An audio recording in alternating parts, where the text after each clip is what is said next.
as well on Twitter, Facebook, and a bunch of different ways for you to be checking in from this morning. But hopefully all had a good weekend, and you're ready to hit us up or hit up this brand new week here.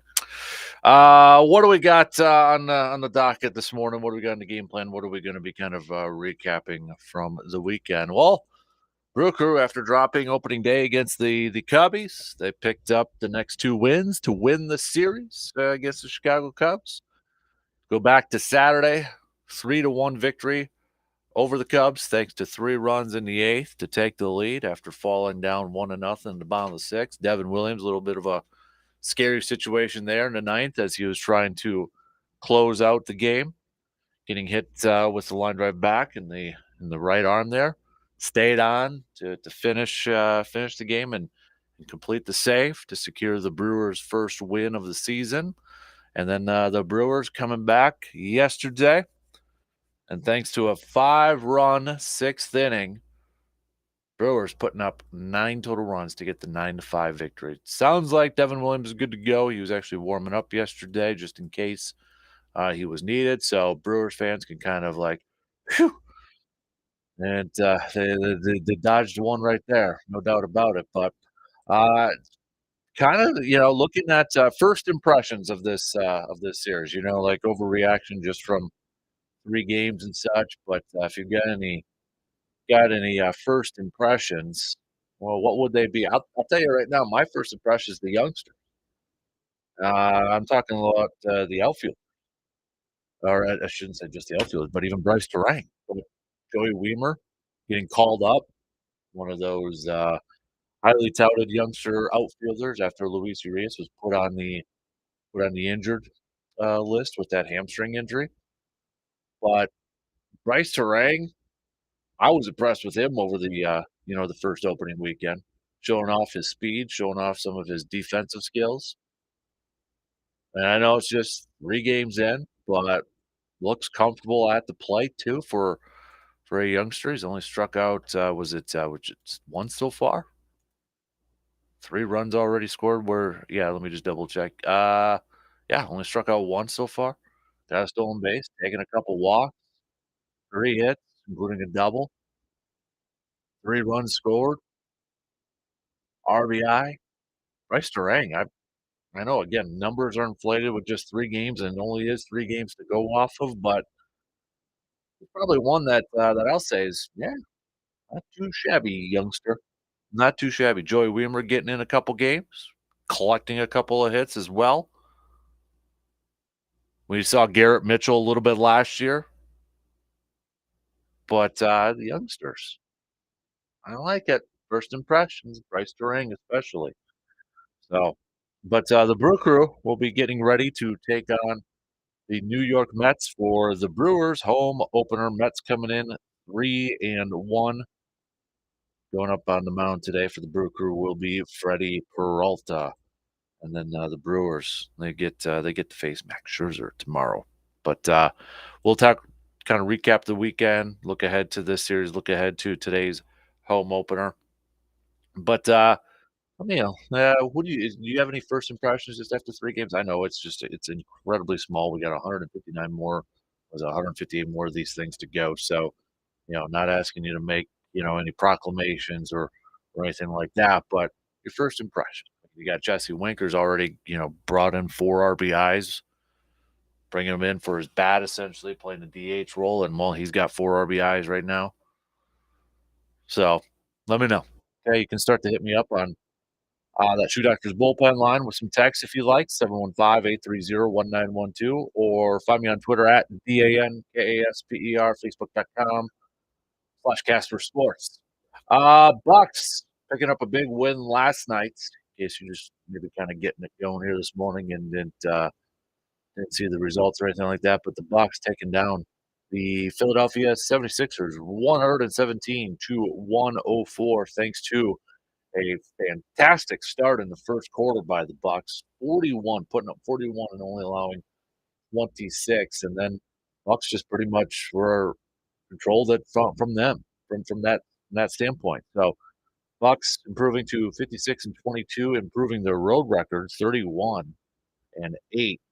Bucks up 2 for that, first spot in the Eastern Conference with just 4 games left to go.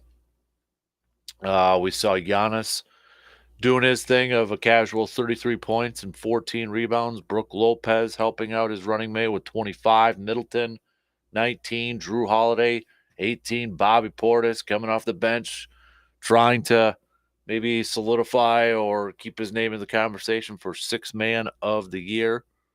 18 points off the bench for him, too. Bucks shot a pretty darn impressive 57.5% from the field last night. It includes 35.7% from three. But Giannis at the charity stripe a little bit there last night at the end of the game, getting the MVP chance from the home crowd. And I know we talked about it last week. You know, talking about the MVP race, is Giannis not getting enough attention and sort of thing. His teammates, his coach certainly believes that he should be getting talked a little bit more about. Mike Budenholzer saying we certainly feel like Giannis is the MVP. I think that what our team has been able to do, we've still got some work to have the best record in the league, but best player, best record, what he does on both ends of the court, the rebounding, the block shots, the defense, the guarding on the perimeter. He does everything. Play makes attacks, gets to the free throw line. We feel like he's in the conversation or he should be the guy. Giannis, being humble, his normal humble self, saying it's a great compliment to be the most valuable player in the league. I'm happy that the last 5 years I'm able to be in that conversation. I'm happy I'm able to be consistent. I'm happy I'm able to help my team be great. But that's the goal. That's the only goal. Try to keep putting myself in a position to help my team be great. So, yeah. Bucks certainly believe he should be in the conversation, and I certainly believe he should be talked a little bit more about being in that conversation for MVP. But Giannis is exactly right. Right now, it's about championships, and the Bucks are pretty darn close to securing that best record in the NBA and home court advantage. You got 6 teams in the Eastern Conference who have locked up playoff spots, including the Bucks, Celtics, Philly, Cleveland, now the Knicks. Toronto has clinched a play-in berth spot, so they'll be anywhere in between that 7 and 10 range. And then you got so Miami's right now in the play-in. Atlanta, Chicago, Brooklyn is the 6th seed. Orlando is the only other team in the Eastern Conference that hasn't been eliminated yet, but they are holding on by the slimmest of margins here. Western Conference, it's still pretty wide open here. Only 3 teams have clinched a spot: Denver, Memphis, and Sacramento. Portland eliminated, which, I'm not a Portland fan, but I'm a Damian Lillard fan, so it sucks for the NBA to not have Damian Lillard involved in the postseason. But nonetheless, Timberwolves are currently right now holding on to the 9th seed in the play-in. Los Angeles, the Lakers trying to catch up, and I don't know, watch out for the Lakers. 7-3 in their last 10, winners of 3. They're just a half game out from one of those top 6 spots in the postseason, so we'll see. Bucks back in action tomorrow night on the road against Washington. Their final 4 games, you got Washington, you got Chicago, you got Memphis, and you have Toronto. If you're kind of maybe doing a little scoreboard watching now here for Boston, they've got a game tomorrow night going up against the Philadelphia 76ers on the road. So Bucks fans maybe kind of pay attention to that game in the pursuit for the number 1 overall seed in the Eastern Conference. Then after that, Celtics have Toronto, and then Atlanta. So tomorrow night could be an interesting night in terms of the number 1 overall seed in the Eastern Conference. What else? Speaking of hoops, LSU taking down Iowa in the women's national championship game. Iowa upsetting South Carolina on Friday, the number 1 overall seed. Caitlin Clark doing her thing too, helping her team get to the national championship, but falling just a little bit short yesterday in the national championship game LSU getting the ship. Men's wise, we got the national championship tonight. San Diego State versus UConn. So that'll decide the national championship. San Diego State getting in thanks to a buzzer-beating shot in the Final Four, and then UConn just kind of doing what UConn has done all tournament long, methodically, consistently, kind of dominating defensively. I mean, they were able to do what they've been doing against Miami. So we got UConn, San Diego State. Anybody willing to pick San Diego State in tonight's game? Anybody want to go out there and make that prediction, or is the majority of you just going to go and ride with UConn? I'm riding with UConn tonight. Man, they look for. I think like I know this might be kind of a weird question, but I was like, I think one of the most dominant 4 seeds we've ever seen in this tournament. I mean, a 4 seed just methodically putting kind of a beat down and just consistently like playing some darn good hoops. I mean, they've just kind of cruised through this tournament so far. And I can't remember of another 4 seed that is just consistently, going through it. Been pretty darn impressive what UConn has been able to do so far. So we'll hit that up. Get your final or national championship picks in if you'd like. We got a little Monday morning quarterback in. We'll do a little motivational Monday.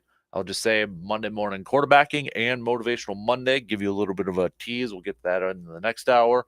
Both involve women's college hoops. A little bit of a tease there. And, of course, studs and duds. If you want to play along with studs and duds, we'll get to that at about 8:05. You can hit us up with that text, comment on the video, or Facebook and Twitter.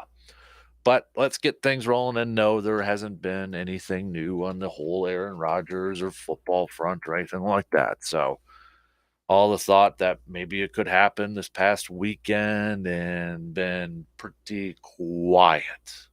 Been pretty quiet. So, but let's get things going here. All right, let's just jump into it.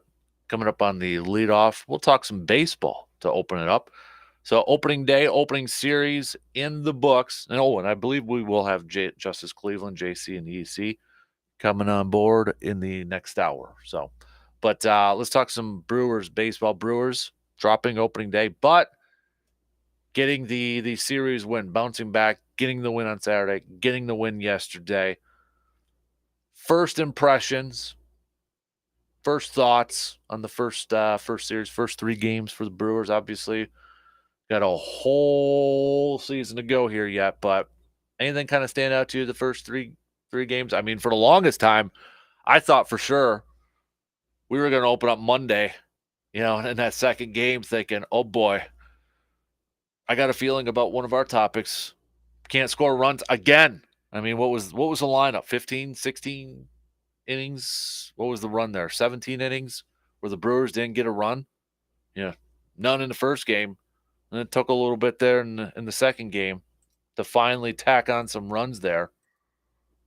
But I thought, oh boy, is that until the 8th there. So I thought we were going to get to a point. It's like, oh, we're going to be talking about this offense not able to score runs again. So then they get 3 in the 8th to get that victory on Saturday. Then 13 hits on Sunday, 9 total runs, play a little small ball because Brewers haven't hit a dinger yet. Maybe that'll change in a controlled environment at AmFam Field later today. But nonetheless, what else has kind of stood out to you, if anything else? Hit me up with a quick text, tweet, Facebook, or comment on the video stream. We'll take our first break and then get things rolling here this morning on the leadoff. Start off talking a little baseball, then we'll throw in a little hoops chat in there too. We'll be back in just a couple minutes.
April 11th. April 11th. Put that on the calendar here because we've got the Packers tailgate tour coming to town, helping benefit the Bolton Refuge House.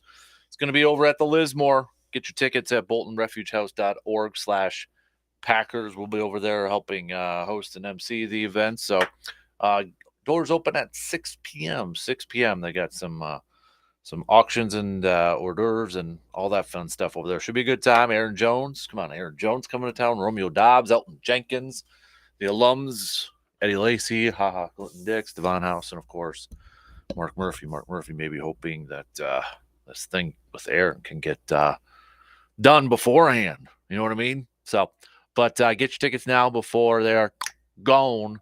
Bolton Refuge House .org/Packers. You can also get the link on our website too, sportstalk1051.com. We have an icon there on the homepage. Click on that, baby, and then go ahead and order your tickets for April 11th already next week. All right, so lead off. Let's talk a little bit about maybe first impressions. What kind of stood out to you? One takeaway maybe for the Brew Crew or for your favorite team, if you'd like. If you're a 20s fan and such. What does MLB.com have to say? One takeaway for the Brewers. Well, we mentioned his name in the opener, Jesse Winker. Jesse Winker might be a perfect fit here.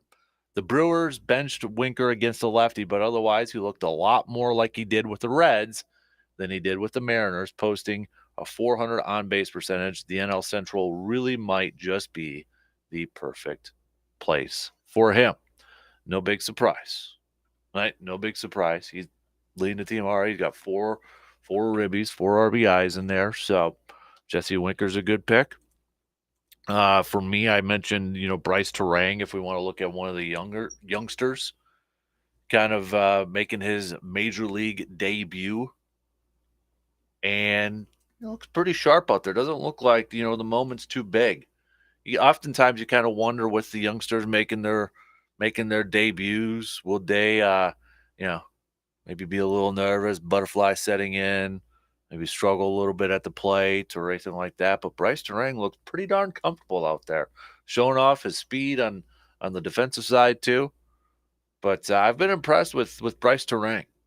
I've been really impressed with him.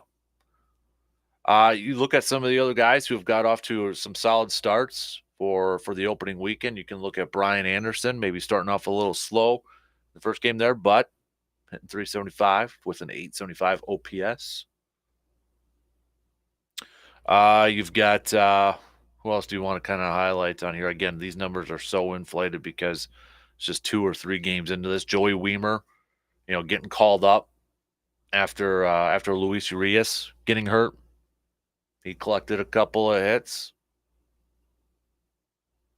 for the youngster there too. So, other than that, I mean, if you want to look at it, 273 for Yelich and 11 at bats. Willie Adames is hitting 210 at bats. Garrett Mitchell 210 at bats. Rowdy Tellez, .091 and 11 at bats. Again, hopefully nobody's really paying too much attention to, batting average and statistics like that at the beginning part of it, and because it is so inflated. But nonetheless, we're talking about first impressions. First, your one takeaway from opening weekend, and I would say kind of what we already did. Jesse Winker off to a solid start for the Brew Crew, and then I would say Bryce Terang and the young. I'll throw Joey Weimer in there in that category too, but Bryce Terang and Joey Weimer sure don't look like the butterflies are kind of there for those youngsters. So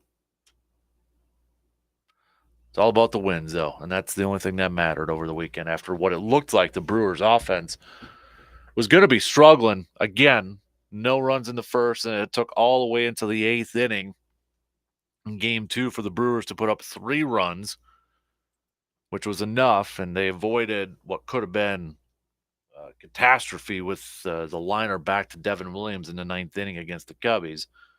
Got hit by a pitch, but luckily he avoided like a direct hit on his elbow. I mean, that would have been on his right elbow. That could have been something pretty darn serious there. But Devin Williams able to stay in that game Saturday, close it out. Brewers getting the 3-1 victory, and then coming back yesterday, getting the 9-5 victory, putting up that 5 runs in the 6th inning, 13 total team hits too from the Brew Crew yesterday. Eric Lauer picking up the win in yesterday's contest. So you can have opening day at Cubbies. We'll take the series win though. And now they've got an early National League test. Matt's obviously a very popular pick for a lot of people to come out of the National League, maybe go to the World Series. You know, they're in that tough division too with the Braves in there. Phillies were just in the World Series this past year. But the Mets, you know, obviously one of the biggest spending teams in all of Major League Baseball. A lot of people love them to be a postseason team this year. So this will be an early first test for the Brew Crew at AmFam Field for their home opener starting this afternoon. First pitch at 1:10. Freddie Peralta is going to be on the mound for the Brewers, and I think Freddie Peralta is going to be a player I think a lot of us are going to be kind of, you know, keeping an eye on or paying attention to. Last year, right, kind of going through some injuries, wasn't the type of pitcher that we saw the year prior where he was an all-star. One of the nice surprises a couple of years ago, really fortifying the starting rotation with their top 3 with Burns and Woodruff and Freddie Peralta.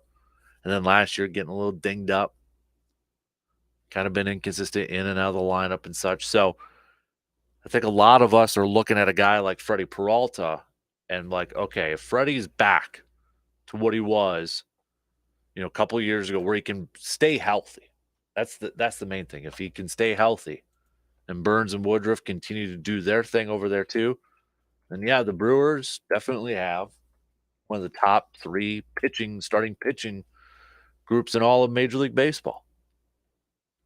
And when we look at Freddie Peralta's numbers from last year too, you know, he was just 4-4, 3.58 ERA.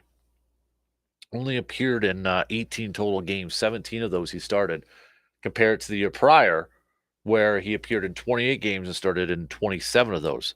Innings pitched, it was pretty much half of what he did the year prior. Last year, he pitched 78 innings compared to 144 and a third in 2021.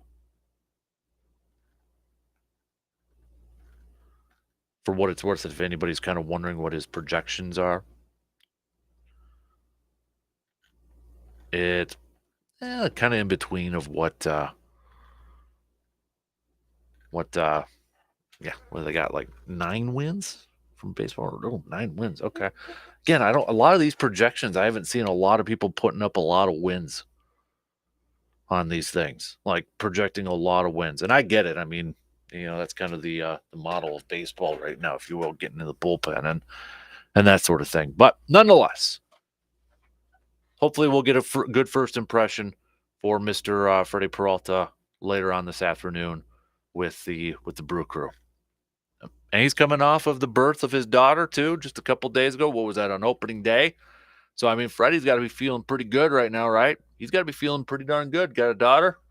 Going to be the guy to open up AmFam Field this year? Heck yeah, man. It's going to be a tough lineup. It's going to be a tough lineup. I was trying to – okay, so these were the last few games for Freddie down the stretch. I was kind of curious. This is what I was trying to load up, and our computer was being pretty ridiculous here.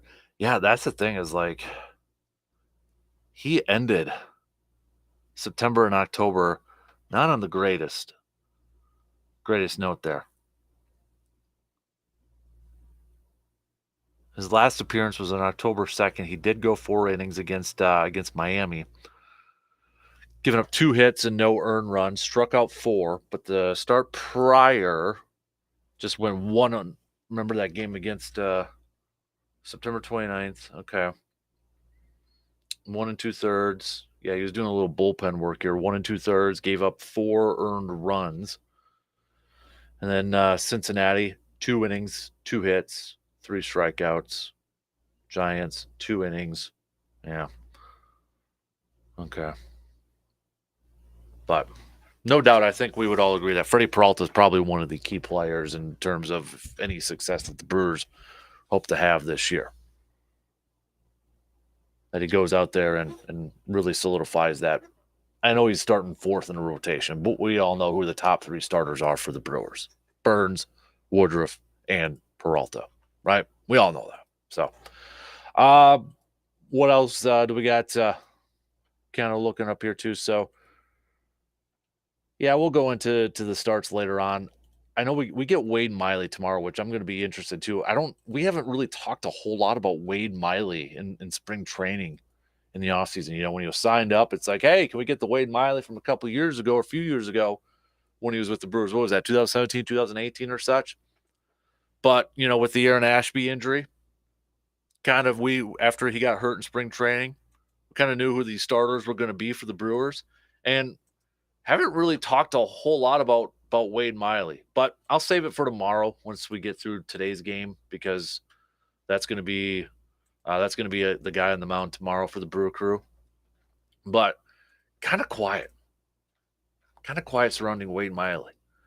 And I know we've always leading up to the regular season, a couple times we asked about, throw out a question, hey, who's a wild card player, who's a player that you can see maybe being a nice little surprise or anything like that. Nobody picked Wade Miley. And I get it. And honestly, I didn't pick him either. But I almost feel like we kind of forgot a little bit about Wade Miley. So I'm kind of curious to see what he's got left in the tank here. Last year, 3.16 ERA, started 8 games, played in 9 of them, 2-2. Been a little dinged up here and there. 2021, he did go 12-7 for Cincinnati in 28 games. But I mean, if we get the Wade Miley from even 2021 with Cincinnati and Houston in 2019 where he went 14-6, obviously Milwaukee in 2018 he went 5-2 with that 2.57 ERA. Could he be a guy that's maybe a little bit of a under the radar type of thing? We'll see. But yeah, today's game, it's gonna be a tough lineup going up with Freddie Peralta in there. You got Pete Alonso, you got Escobar, you got Lindor, Sterling Marte off to a decent start here too. 7 at bats, 286, a couple of ribbies over there. Omar Narvaez, former Milwaukee Brewer too. So Daniel Vogelbach, former Milwaukee Brewer. Escobar, former Milwaukee Brewer. It's going to be a tough lineup and a good test. Good early test here for Freddie Peralta at 110. All right, what are your predictions for this game, for this series? Hit me up with that text, tweet, or comment on the video stream.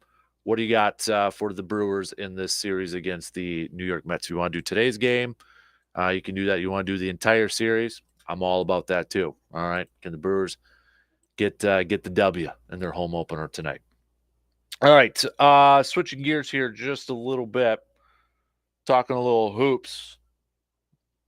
We know the Final Four, National Championship. We'll get to that here in a second, but I want to throw some Bucks chat in here since we're talking a little Milwaukee Bucks yesterday. I should say last night, picking up that W against the Philadelphia 76ers. Bucks holding on to that 2-game lead in the Eastern Conference for number 1 overall and the best record in the NBA. Bucks right now 56 wins.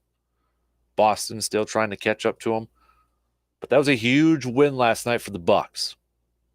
Don't take it lightly. That was a huge win for the Bucks last night to keep that 2-game cushion over the Boston Celtics for first place in the Eastern Conference. Because now you got Boston and Philly going up against each other tomorrow night in Philly. Bucks fans got to be Philly fans tomorrow night. Hopefully Philly can hand Boston a loss there. Bucks pick up a victory against Washington on Tuesday. Now we're cooking.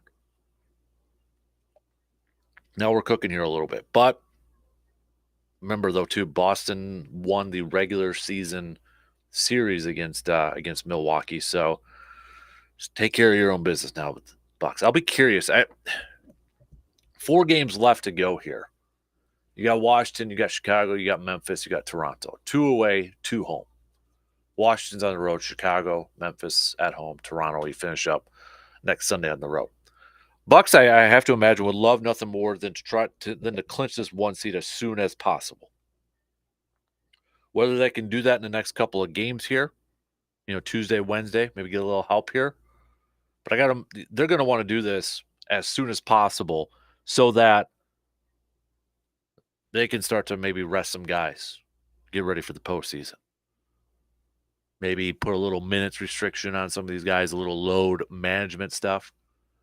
Because I don't know if the Bucks would necessarily want to go into Toronto last game of the year next Sunday and have to play their guys a lot of minutes because you win, you get the one seed. Or do you think that's going to matter as much? How do you play it these last four? You're Boonholzer. Last week, was it last week or the week prior? Grayson Allen went out there and said, yeah, we want the one seed. Giannis downplaying it a bit, saying, don't matter if it's 2, 3, 4, 5. Health is the number one important thing. So how do you play these last four if you're Mike Boonholzer? I feel like you still got to play for the one seed. I still want the Bucks as the one seed. Health is the most important thing, though. That's 1A. One seed would be 1B for me. So I think you still have to you got to play your guys like this is the middle part of the season, or you're still pushing, or kind of like a little maybe playoff mentality here until you got that number one seed clinched. As soon as you get that one seed clinched and you got maybe a game or two left to go, then you can do a little load management and resting and that sort of thing.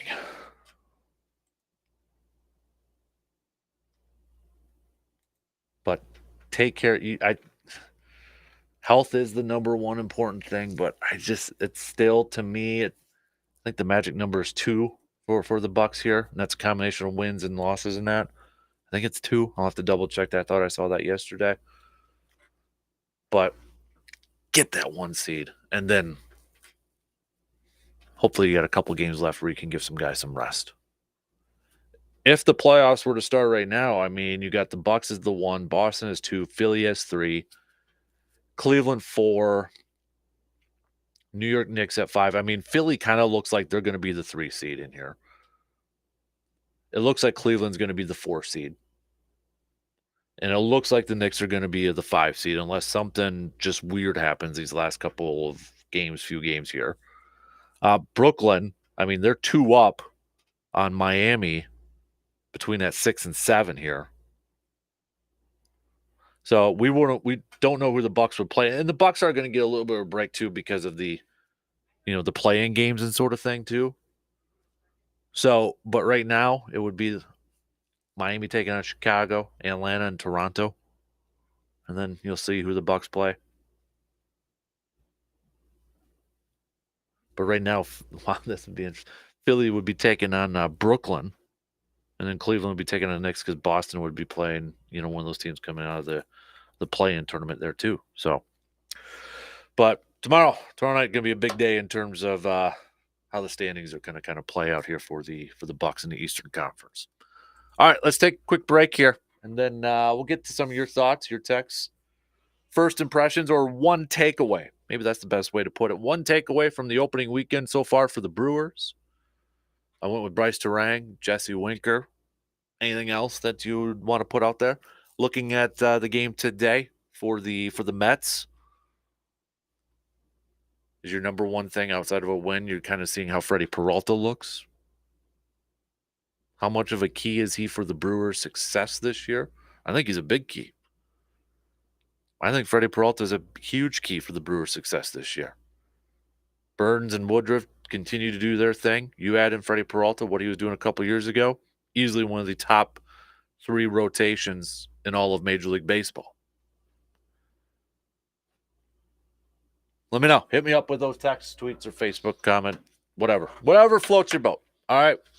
Quick break, and then we'll be back to finish up the first hour after these few words.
This Friday is going to be a lot of fun. We're going to be over at Hy-Vee doing a show live starting at 6 a.m.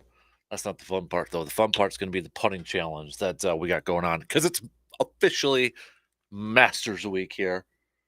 Masters. Tiger was out on the course yesterday getting some practice rounds in. You know he's going to be there. Officially kicks off this week. But Masters Week here, which going back to Friday then, we got that putting challenge that we're going to be doing. Big shout out to our awesome friends at Carpet City Flooring Center who have custom built this putting green here. I haven't seen it. They keep teasing me with like small pictures here and there to kind of get a glimpse of it. I have no idea what this thing looks like. I just know it's going to be impressive. I know that there's like a little water and a little sand trap apparently. I don't know if it's real water. I don't know. But it's going to be pretty darn impressive, and I can't wait. So here's the deal. On Friday, if you have to go to work, or maybe you have the day off, because I know this Eau Claire School District at least has no school that day, stop on by in the morning, okay? You get 3 putts. Don't have to pay anything. You get 3 putts. And just trying, you're going to get a ticket put in the raffle to either win a new Odyssey putter, courtesy of Carpet City Flooring Center, or a new Callaway driver, courtesy of Carpet City Flooring Center. And if you make some putts too, Hy-Vee's going to throw some stuff in there too. So, what do you got to lose? Stop on by. Try your hand at showcase or show off your putting game, I should say. See what kind of skills you got over there. And you'll be entered to win some awesome prizes. All right. Now, if you are a lefty, I know G-Man and our good friend Surveyor, you're lefties. Bring your own putter. Everybody else, you can bring your own putter. I'll have mine if you want to use it, but if you're a lefty or something like that, I don't want to hear the excuses, okay? Bring your own putter, and unless somebody's got one that they could drop off for the day or something like that. But it's going to be a lot of fun on Friday. I cannot wait to see this thing. So, again, stop on by, say hi, hit a little cut or hit a couple of putts, and then you're on your way if you have to get going somewhere. Should be a lot of fun. A lot of fun starting this Friday right at 6. Going through a few messages already popping through this morning. Jeff, Living a Dream Jeff, he's going to go with the underdogs. I love the underdogs in championship games. Rolling with San Diego State. We got quite a few of you chiming in and saying Bryce Terang was one of your first impression positives from the weekend. Morning, sir. To answer your question on my first takeaway, I was impressed with Bryce Terang. Looked like a veteran out there this weekend. If I had to pick just one thing that was a positive from the weekend outside of the wins, Bryce Terang, the youngster infielder. What else do we got here? We got Jesse Winker. I was impressed with him. Be nice to have a cleanup hitter, a consistent cleanup hitter in the lineup. Another one in here, Bryce Terang, again, was another popular pick here, but this texter saying Bryce Terang looked like a veteran out there, didn't look like he was nervous at all. So keep those babies coming. In terms of Freddie Peralta, a couple of you saying Freddie Peralta is definitely the key or one of the keys to the Brewers' success this year, hoping we see the Freddie Peralta version from a couple of years ago. Another texter saying, I'm excited to see what Freddie Peralta has. I won't put a whole lot of stock in how he performs today, whether it's a positive or a negative. Just want the guy to stay healthy and get back to himself from just a couple of years ago. Got a Wade Miley text here. Wade Miley will be on the mound the next game here. But you're exactly right about Wade Miley. Haven't heard a whole lot about him so far in spring training. But if we get a healthy Wade Miley from what he has done the past couple of years, that's a pretty darn solid starting rotation for the Brewers. Now, again, the question always remains with this team, will they have enough run support? So just a few messages on there on the Shoe Doctors bullpen line. Again, you can chime in with your text, tweet, Facebook, video stream, comment, whatever is easier for you. So, going back to the Final Four, we know the men's, or I should say, we know the women's champions, LSU, yesterday, taking down Iowa, Caitlin Clark in Iowa. Men's turn is up tonight. Taking your predictions for this game, San Diego State versus UConn. We got one person that's willing to go out on that limb and pick San Diego State to win. That's Living the Dream Jeff. Anybody else thinking San Diego State has a legit shot to win tonight? Like, is any like if you had to put something down on this game, if you had to put something down on this game, would you be comfortable? Would you be confident in a San Diego State pick? Looking at the line right now for tonight's game, UConn is favored by 7. 7. Matchup predictor has point over there too. But anybody else willing to say that I really like San Diego State in tonight's game? Kind of looking at some team stats and such, similar in terms of points against Connecticut, UConn. Now, San Diego State was struggling a little bit in their defense in their Final Four matchup against FAU. I mean, that was kind of a talking point there.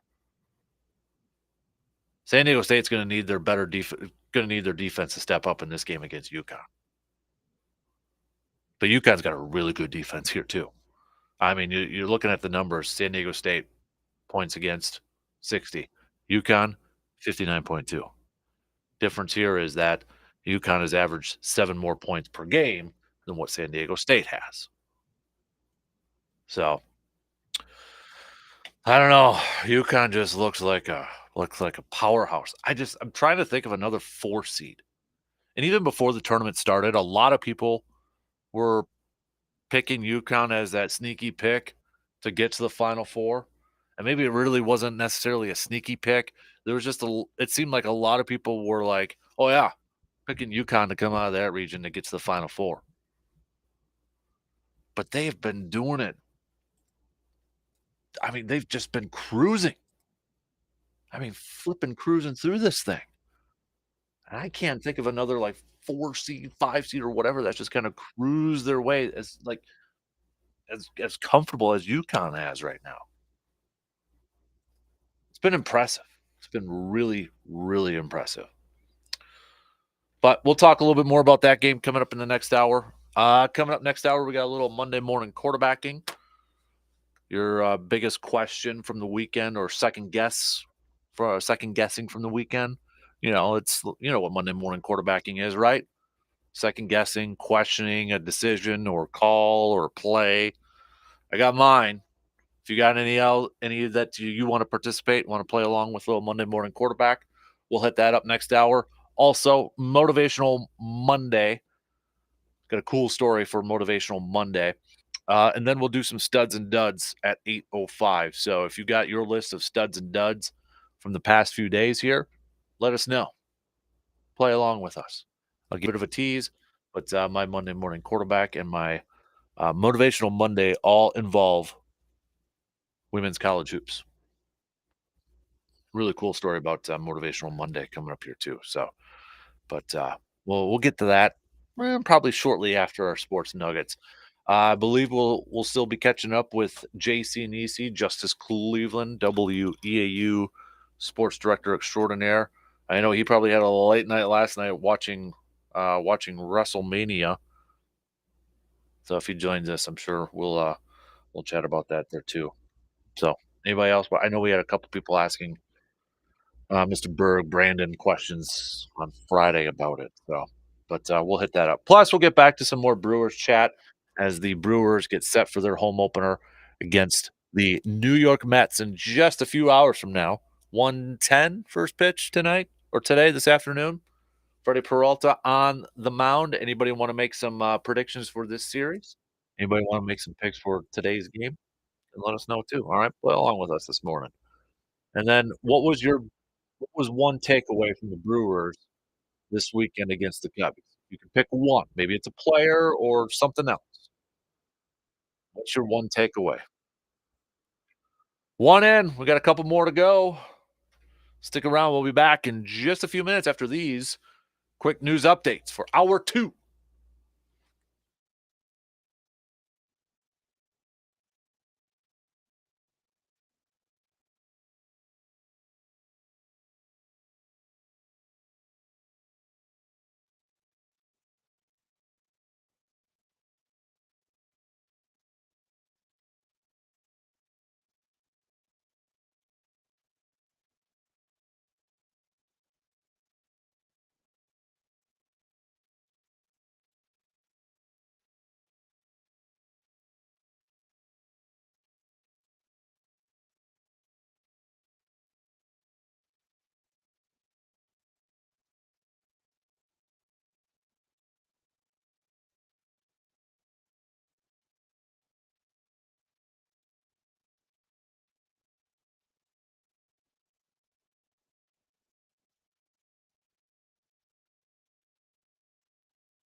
All right, second hour kicking off right now on this Monday morning, first Monday of April. Appreciate you all tuning in, however, wherever you may be checking us out from.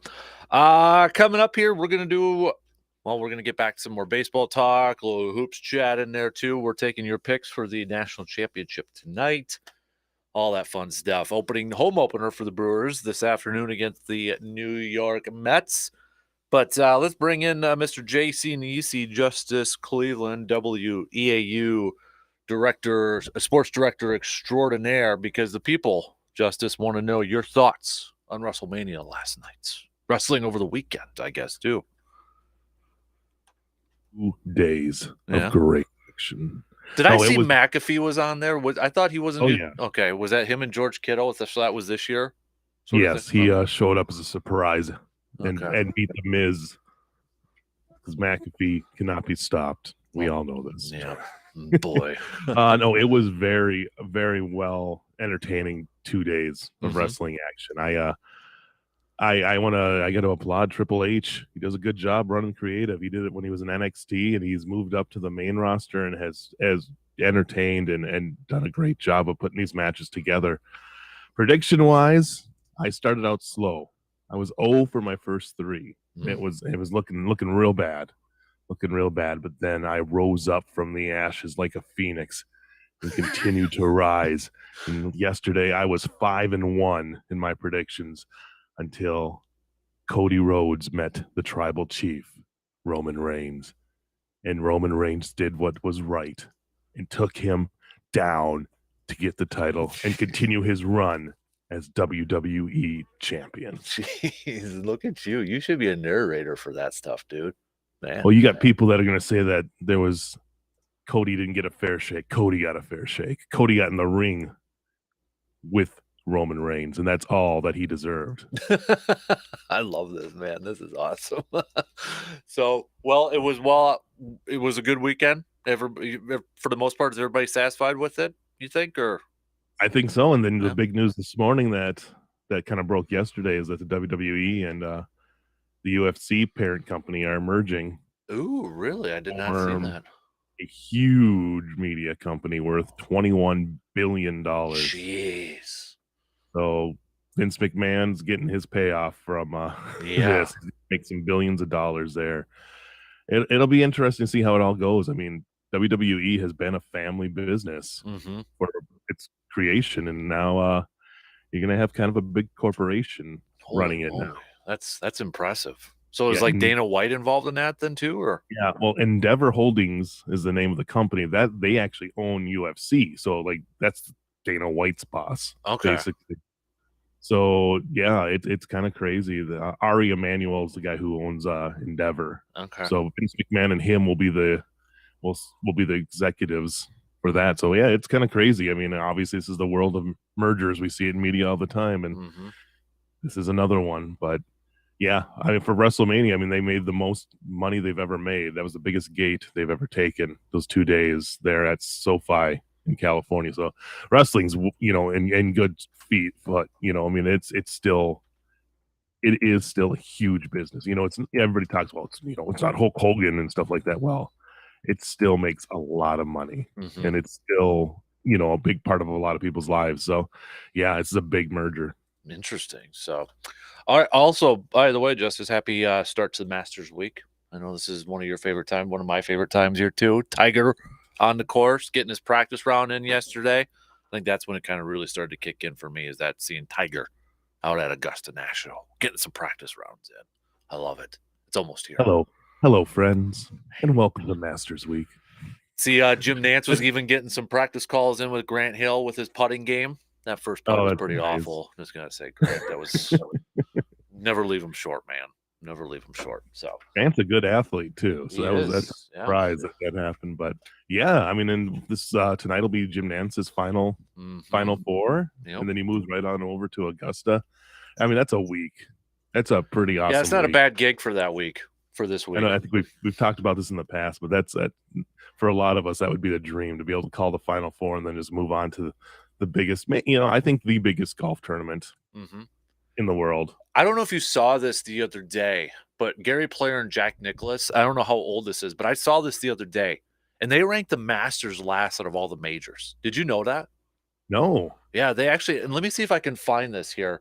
And Jack's was interesting because the way he phrased it was the Masters isn't necessarily a championship. Like you got the Open Championship, the PGA Championship, and the US Open and such. It was the way he phrases why he had the Masters last. I'm gonna see if I can find that and get your reaction from that. But that surprised I, me. as a competitive standpoint, I can see that because you're playing the same, you're playing the same place every year. Hmm. So maybe that was what he's kind of looking at it that way because obviously with the U.S. Open, you're playing a different every other one. You're playing a different course. Yeah. So I could see it in a way like as one of the greatest competitors of all time. That might be why. So I got the quote here from Gary Player. He told the Daily Mail, this was just recently, that he ranks the Masters fourth on his list of major championships. He said, I rate the Open at 1, the U.S. Open 2, PGA 3, and Augusta 4, 4 marvelous tournaments. But then Jack said the Masters falls fourth for him. He listed the Open, he had the U.S. Open at 1, the Open at 2, and then obviously the PGA was 3. He said the Masters falls fourth because it's not meant to be ahead of those others. The Masters tournament is not a championship. You can't rank a tournament ahead of championships. Hmm. And I can see in a way, even like obviously Bobby Jones Mm-hmm. being the guy who created the Masters. Maybe that's probably the same sentiment that Bobby Jones had. Yeah. This is just a show. It's a showcase more than it is a championship. So, but I think it's growing. Mm-hmm. I mean, it is growing to be just, you can't, use that hyperbole, the Super Bowl of something, but Mm-hmm. I mean, it really kicks off the season for golf here in the major season. And it is just, it's like a warm sweater. Mm-hmm. You hear that music, you see the azaleas, you see all these holes that you've seen, dozens and dozens of times in your corner, all that, It just and it's April, and I think for for a lot of us, it kind of says okay, especially up here in the Midwest, right? Yeah, there might be green grass and flowers sometime in our future. Mm-hmm. Sometimes we have it about this time. Mm-hmm. Most of the time we don't. So yeah, I think it's just like I said, it's like a warm sweater. You put it on, you're like, oh, this feels good. This feels good. Gary Player added on too, saying that the Masters is the youngest of the majors. The others are steeped in tradition and history, and they still have to catch up. Nothing comes to the top without time. So he kind of went with obviously which ones have been around a little bit longer, which falls into his rankings. The Open in 1860, U.S. Open 1895, the PGA 1916, Masters 1934. I think if you ask Jack, because Jack said, I made my whole life towards winning the Masters and winning the first major championship each year. I think if maybe you phrase it differently, your favorite tournaments or something like that, I bet you the Masters would probably be, if not one, at least in the top 2 for like a guy like Jack. Yeah, I mean that's why they keep coming back, and I think the history, and it really does showcase the history of the game. So yeah, I would think, like you said, if they rephrased it, he might pick it that way. Yeah, he actually went on to say most people would put the Masters number 1, and that's okay. I'd put the Masters number 1 as far to play in and enjoy doing that kind of stuff. But as far as importance of the game and being American, the U.S. Open is number 1. So, and I think you get that feeling once the U.S. Open gets closer too. Yes, just how much, and for a golfer to win the U.S. Open, I think is the biggest. I think it's the biggest prize. Honestly, is to win that for for an American golfer, because I think the Open Championship for worldwide golfers might be higher than that if you're from Europe or anywhere else around the world. But for American golfers, the U.S. Open I think is that high, that pillar you want to have on your resume. I know there was some parody accounts on social media. I think it was starting on Friday about pairings for the Masters, which got people talking. And I know I made a joke about it. I think it was like on Thursday, like in the Masters, are we going to get a little like Ryder Cup, little, live versus PGA guys in the Masters? And then you had the accounts, the fake accounts out there tweeting out the pairings, and it was Rory and I think it was Koepka and Tiger and Phil, and nothing is official yet. And the pairings haven't been out there yet. But are you curious, Justice, to see the reaction between some of those guys? Between, because odds are we're going to have a live and a PGA guy together, right? I mean, the odds are that it's probably going to happen at some point. Well, yeah, I mean, you're not going to have. There's not enough live guys to have them out there really by themselves. Right. So it's going to happen. That'll happen. But it's Augusta, and the patrons there have to. You have it's not your normal tournament. So I don't think you're going to hear any cat calling or anything like that because you can't get away with it at Augusta. You do anything like that, you'll get kicked off and escorted off the premises. So I think for these live guys, it's probably the one to come back to where you're not going to hear much. Now we get towards the U.S. Open and all those other tournaments, Ooh, yeah. You're going to probably hear some stuff. So you're going to get some pairings here, and we'll find out. I think with either like today or tomorrow what those pairings will be because I think obviously you had the last tournament yesterday with the Valero. And I think it'll be interesting, but I think once you get on the course, it'll be back to business as usual. Yep. But it's I think this helps I hate to say it, but I don't think this, even if this event helps the PGA, I don't know how much it helps live. Right. Even if Brooks Koepka wins, let's say, because he's won 2 times already on the live tour, most people probably don't even know he's won 2 times on the live tour. So he wins the Masters. Yes, it brings a little more attention there, but I mean, this to me is just if the odds of a live player winning aren't as great, obviously, as the chance of a PGA person coming out with a victory this week. I agree. Yeah, I was at the Masters website, and it still says times will be available as the tournament approaches. So yeah, nothing out there yet for the openings. So reminder, we will be at Friday for our show doing a little Masters. Our good friends at Hy-Vee too, Justice, you might like this. They're doing a Masters menu this week. If you want your pimento cheese sandwiches, your egg salads, or your pulled pork sandwiches, they're going to have those available all week for the Masters too. So booyah, get your little Masters feel there. Nice. Yeah. Get the little putting challenge going Friday. I can't wait for that. So Surveyor said he will leave his left-handed putter there for everybody unless you want that jinxed thing with for everybody to go putt with. Bring your own otherwise. So you need one of the old school ones that can go both ways. I know. I was thinking about that the other day. I'm like, I think that was the first putter I ever had as a kid. Was that one? The putt. You get those always at the putting or the mini golf. Yep, exactly. So, I can't wait now. I'm really into golf mode now. I'm really into this. So. I have gotten in the backyard the last week. Oh, so. I saw you posting the turf picture. I saw you getting some work in there. You got a little turf rug out there. It looks like I got much to the joy of my wife. So the lawn won't look like what I do to normal golf courses when I'm out there. So yeah, I'm ready, and I think a lot of people are definitely ready for golf season. Do you just do the wiffle balls then? I do. I have some of the foam ones too. Yeah, I stay away from the regular ones unless I'm once the grass comes in, I'll use that for chipping. Right. And get the short game going because you got to get that short game.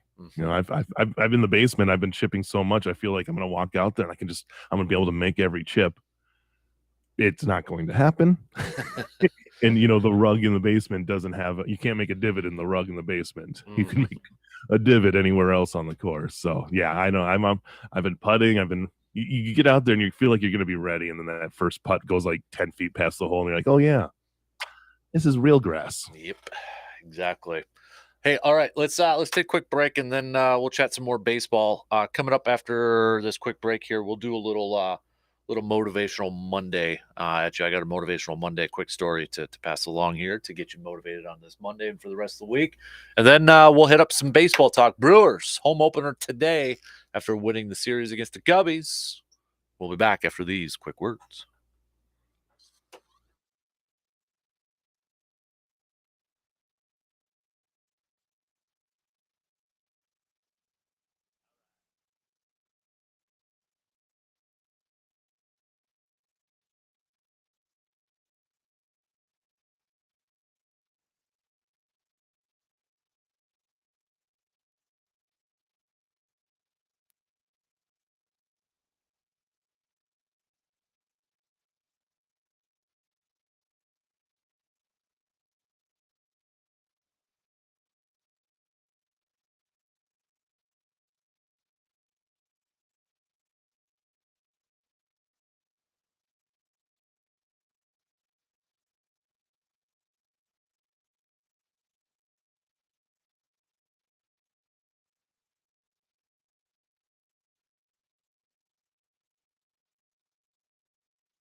Getting you started with a little motivational Monday to get your week started off on a good note. Let's go to obviously we've been talking a lot about Caitlin Clark for the last few weeks and such, and this is a pretty cool story. So we know NIL, obviously, we know a little bit about that, and players like Caitlin Clark, a lot of opportunities out there. But there was this one story that she was offered a NIL deal, Justice, with an Iowa food bank. They offered to pay her, but Clark insisted that she work for free. The food pantry had every intention of paying Caitlin Clark to help with fundraising and community outreach, but she insisted that she wanted to help for free. And last year, it was her idea to hold an in person donation drive. Anybody who brought a personal care item got to meet Clark and take a picture with her. Among those who showed up with some items were some of the people who used the food pantry as a service as well. So good story. Wanted to pass that along for one of the biggest names in all of sports, not just college sports, but Caitlin Clark using her name in a good way there too to help out her local community. Thought that was a cool Yes. story. Yeah, and from what was maybe one of the biggest, if not the biggest NCAA women's tournament to date, in the showing how much the sport has grown, and it was great to see them get the spotlight and LSU getting the championship yesterday, and people are still talking about it. They are. It shows how much the sport is growing, and I think that's great. I've enjoyed the run from this tournament, and hopefully, they were talking about it yesterday. It's like keep them separate because I mean it was the hottest ticket in town. Mm-hmm. The NCAA women's tournament was the hottest ticket in town, and the amount of attention it got, it's been great. Now, I mean, people are going to talk about the "you can't see me," Yeah. but let's be honest. Caitlin Clark did the same thing. Yep. Yep. And I think if you can dish it out, you got to be able to take it. Yep. And Exactly. I know, I know there's a lot of people are going to talk about sportsmanship and like that. The same thing had happened, guys. It's Mm-hmm. I have nothing against Angel Reese for doing that. Mm-hmm. That's what happened. That was in the moment. She explained it. Caitlin Clark was okay with it. Like understood. Like if I'm going to do this, people are going to come back at me. Yep. I agree. I will say I think the one thing from that game, a lot of people that have been kind of talking about Justice has been was the officiating in that game. I know a Yes. lot of people were really upset with some of the calls, and that was actually my Monday morning quarterbacking thing here too. And I think a lot of people would talk about the Caitlin Clark the technical that she was Yeah. assessed. Yep. And then there's the video. I mean, LSU's coach, she gets very animated on the sideline, right? Anybody who has seen clips of her, she gets animated, gets a little excited, and is on the court quite a bit. But there was a clip where actually she made contact with an official and nothing was called, Kim Mulkey. So people are like, why wasn't that called? And Caitlin Clark's, tossing the ball behind her back, teed up, sort of thing. So I think that's the one downfall that a lot of people have from that game yesterday. Not that it would have, I don't know if it would have made a difference or not, but that was the one thing a lot of people on social media were talking about yesterday. Yeah, and I think it's unfortunate that in a high profile game like that, you hate in any sport when the officials end up being a part of the story, and they definitely were yesterday. Like you said, I don't know if it would have changed anything. LSU was a machine. Yeah. And they earned that national title. So I don't want to take that away from them. I think it made a little black eye on what was an outstanding tournament.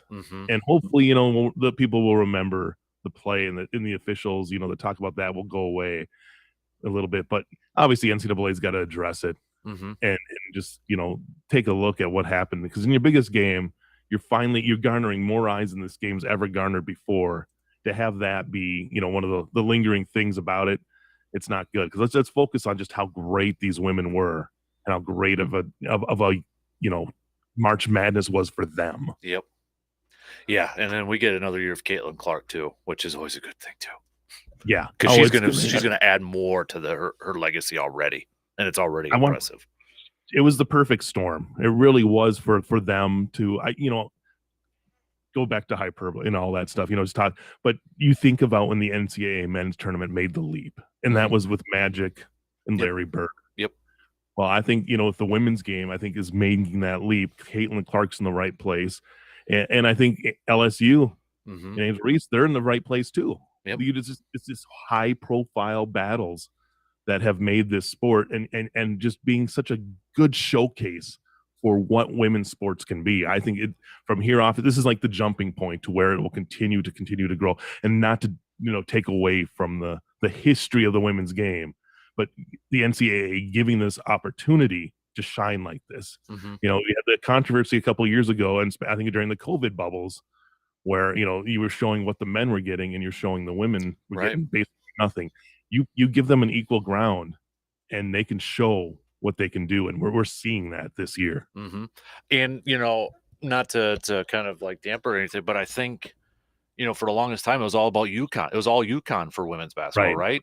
And I think people probably enjoyed a little bit more. It's like, oh, there's other teams involved, there's other players involved. It's not all about UConn just dominating. And that we've had different teams the last couple of years get into the Final Four. South Carolina, obviously a machine, but Caitlin Clark in Iowa pulling off the upset against them on Friday. So I agree with you. I think it's trending in a really good spot right now.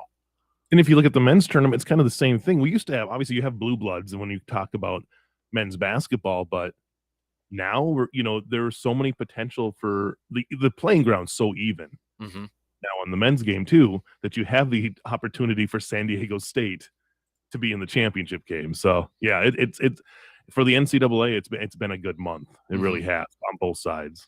Speaking of that, UConn and men's tournament there, UConn's looked dominant so far as a 4 seed, Justice, which I was kind of saying I can't remember a 4 seed team just kind of cruising through the tournament like UConn has right now. Like, I mean, they don't look like a 1 seed. They're winning in all facets of the game. Does San Diego State have a shot tonight, being 7-point underdogs? I think they do. I mean, if they can play better than they did against Florida Atlantic, I think the thing that we'll all remember from that game is the last shot. A lot of us will forget how badly that game was played for the final 10 minutes up until that shot. San Diego State could have probably won by 10 if they could have hit their free throws and just hit a shot. I mean, they were out rebounding Florida Atlantic. They were doing everything right, just couldn't get shots. So if you can out rebound, if you can get those second chance points against UConn, you'll have a chance. I mean, they both teams scored 72 points in the national semifinals. So I think San Diego State definitely has a shot. UConn, though, I mean, they look like, obviously, that, like you say, they're not a number 1 seed, but they've played like a number 1 seed. So I'm just hoping for another good game. Yeah. Let's just keep going like that. Let's get another one, just like the Florida Atlantic, with so many great games in this tournament. Let's end it with just a back and forth, good old battle, not a blowout or anything like that. Yeah, not on Jim Nance's final call. I want Rafferty going nuts with his onions and that final. I'm sure everybody listened to San Diego State's buzzer beater shot. Nance perfect, but then you could just hear Bill in the background making some like weird noise, like sort of thing. It was perfect. I'm glad Nance got at least one of those calls for this Final Four. At least he got one shining moment. Yes, but it was the perfect Bill Raftery in the background too, just like something coming out of his mouth. Wasn't sure what it was, but that was an awesome ending too. For it that. Really was. Yeah. And just sitting them, they take it down. I didn't think he was going to get shot off. I didn't either. Wisconsin NIT situation right there, like, because the way he looked around, like, oh God, he can't find anybody to pass to. What's he going to do? 1 second on the clock, and then he turns around and hits that jumper. That's just that's what March Madness is all about. Yep. So that was a fantastic game. It looked like FAU was just in control throughout the entire game too. Like they were going to get that thing done, and then just kept hanging around. San Diego State just kept hanging around, and they got the win. So yeah, I'm with you. I hope tonight's a really entertaining back and forth close game.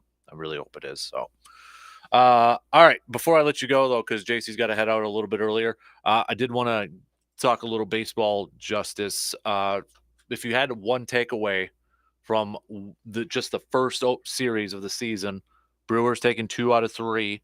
If there was one takeaway or one player that kind of stood out to you or anything like that, what would it be? I'll just kind of tell you who mine was in the first hour.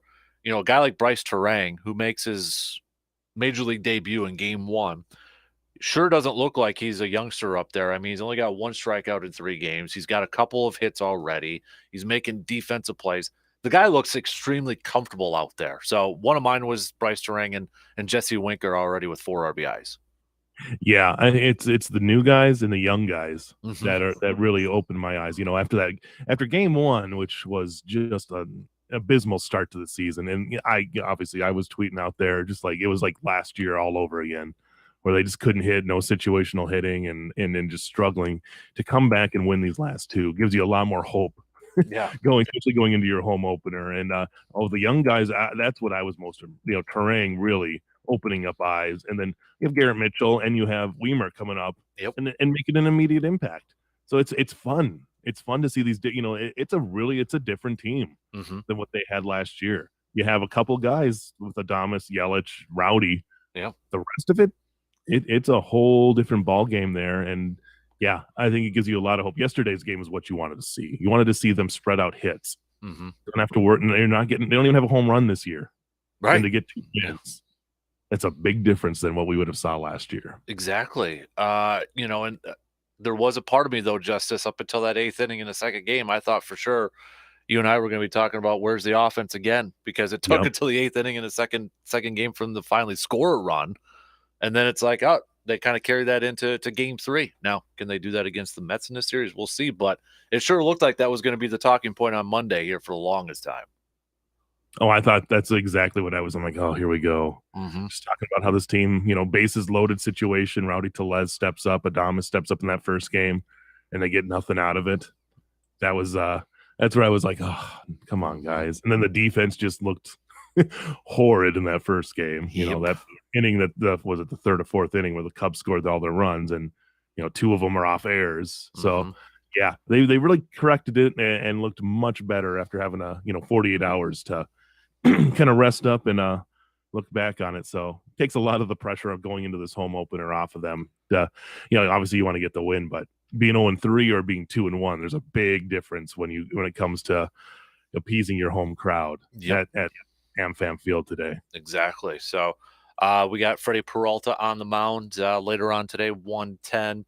Is Freddie Peralta one of those, I guess, players for this year that, could be a key player for the Brewers to make it back to the postseason? I feel like he's a popular pick for a lot of people. Last year was dinged up, got hurt. And I think a lot of people are kind of looking at him. If he can get back to what he was a couple of years ago, this is a completely different team. No, I agree. Yeah, I think he's one of those guys he's the wild card. He really is the wild card on that team. He's a guy who can light it up, and when he's on, he is on. But unfortunately, he's still the control sometimes just isn't there. Mm-hmm. But if if he turns the page, he's just another year older, and I think for him that helps. And he knows what his role is on this team. And the 1, 2, 3 on this team could be just superb if they can all stay on the field and stay healthy. Mm-hmm. I think Corbin Burns, obviously, he got the loss in the first game, but didn't pitch too bad. Woodruff pitched fine. Mm-hmm. And then even Lauer pitched okay. I think if Freddie can come out here and just electrify that home crowd and get his season started with some emotion, I think that bodes well for the team for the rest of the year. Yeah, man, as we kind of mentioned too, he just got a new baby daughter a couple days ago, so I'm sure he's going to be all pumped up and jacked up and ready to go out there too. Right. So It changes a lot of your perspective on things. So absolutely. Hey, we only got about like 3-ish minutes left. So since this will be the last time I talk to you before they tee off, give me a Masters prediction. Oh, I'm gonna stay with my boy Scotty Scheffler. Yeah. Scheffler is just doing it with a smile on his face. Mm-hmm. Yeah, you kind of got a little Scotty Scheffler look to you too. I got to say it now that you say that. You kind of got wish I had the game. I'll take the game, like a tenth of his game. But yeah, I don't know. There's something about Scotty Scheffler that just how easy he makes it look, even though he's grinding inside. Mm-hmm. But yeah, I think he's got a chance there. As much as I don't like watching him live, and I don't watch live, if it comes down to a duel between like Koepka and Scheffler, that's going to do a lot for eyes on the game. Oh yeah. So and you give a little storyline to it, and I hope Tiger can make the cut. Yep, that's my big thing. Tiger can be healthy and not have to withdraw or anything like that. That would be my hope for Tiger. Scheffler is the odds-on favorite at a plus 650. Then it's Rory. Then it's John Rahm, and then another live guy, Cameron Smith. on there too. Yeah, So and we haven't really talked about him as a guy who had such a huge 2022. right. Yeah, you can't count him out. And I think he obviously these live guys want to make the most of this, being back in the spotlight on the PGA Tour side of things. Now that obviously this isn't the tour, but yeah, to have all those eyes back on him, one of them wants to, don't count out Cam Smith at all. Yeah, it's going to be interesting to follow. I'm trying to see where Phil is listed on here, and he's at okay, plus 20,000. So if you want to, Tiger Woods, if anybody's wondering, plus 6,000. So I mean, it'd be interesting to see who finishes lower mhm. or who gets, between Tiger and Phil. Tiger's got better odds than DeChambeau right now. Bryson, yeah. I mean, when's the last time you heard anything about Bryson even Right.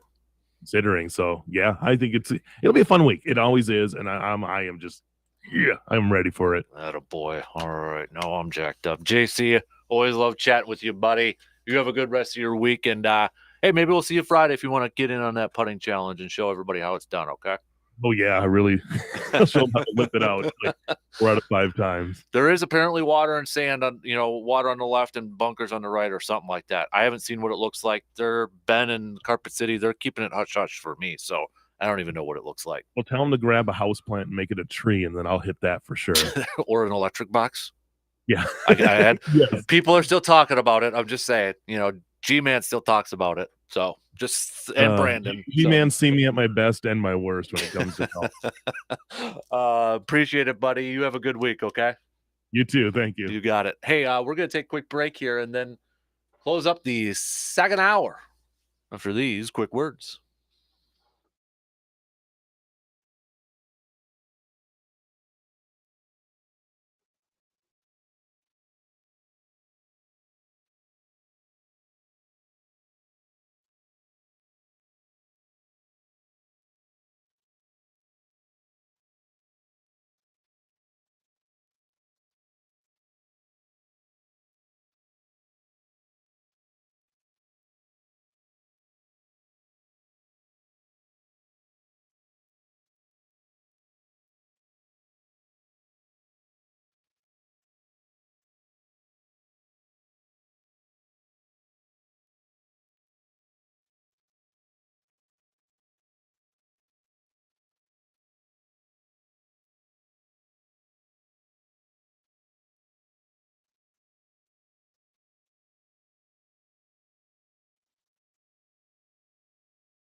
Spring turkey hunting season's coming up right around the corner. We know we got that youth hunt. The kids get to go out there first. But don't forget, if you have any luck, to send us your photos so we can put them up on the Tilden Gun trophy board on our website, sportstalk1051.com. And if you need to maybe upgrade that hunting gear of yours, look no further than our good friends over at Tilden Gun. You can visit their website, tildengun.com. Check out their shop over there. Wide selection of new and used firearms. But be safe out there this upcoming spring turkey season, and best of luck. And don't forget to send us your photos so we can put it up on that Tilden Gun trophy board on our website. Just go to sportstalk1051.com and then click on the outdoors tab. Even if it were fishing too, if you got some photos that maybe from ice fishing this past season that you want posted up there, do a little bragging or something like that, send those puppies on over. Okay, we'll post them up there. We'll post them up. Had somebody ask, are we going to put some betting lines on how many of these putts are going to drop on Friday? I don't know how we would do that, but I'm open for some possible suggestions or something like that. I don't know what this looks like. I'm being teased with it, so I couldn't even kind of give you a scouting report on it and such. But I don't know. 3 shots. Everybody's going to get 3 putts. I'm excited to see how this thing plays out. Why not? Stop on them, hit a putt, see if you can do it. All right? It's going to be a lot of fun. Can't wait for Friday. Okay.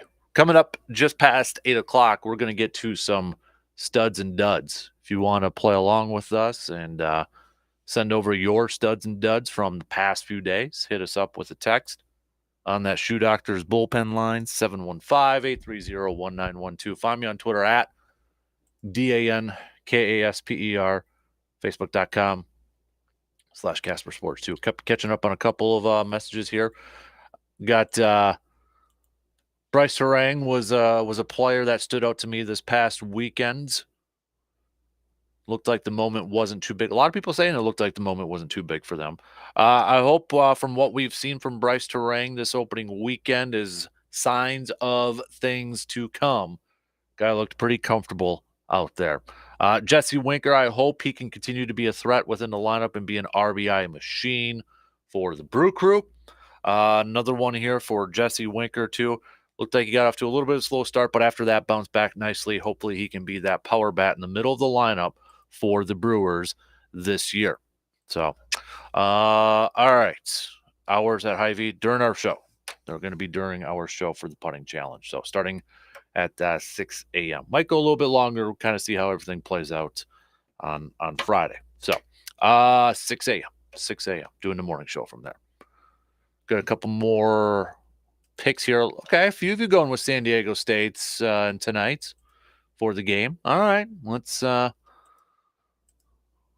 rooting for San Diego State. I just think UConn is going to continue with what they've been doing throughout this whole tournament. I just want a close game. I don't want it to be, over with a few minutes left where UConn was just completely dominating this thing. But we'll see. I'm hoping for a good game. I'm hoping for a close game. I'm hoping for some drama in Jim Nance's final call for the Final Four for the national championship. I hope it's a great game. And if I had a rooting interest in this thing, I'll go San Diego State. I'm not confident that they can get it done against UConn the way UConn has been playing. So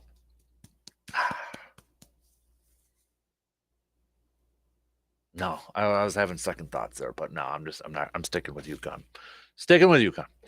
For the bottle cap challenge, we got for the 2 people who are still alive, in case anybody was wondering, we got a Matt and Logan. Matt and Logan still alive for the bottle cap challenge. So we'll find out the winner for that later on tonight, too. I know a couple of you asked if we were still doing that, if that's still a thing.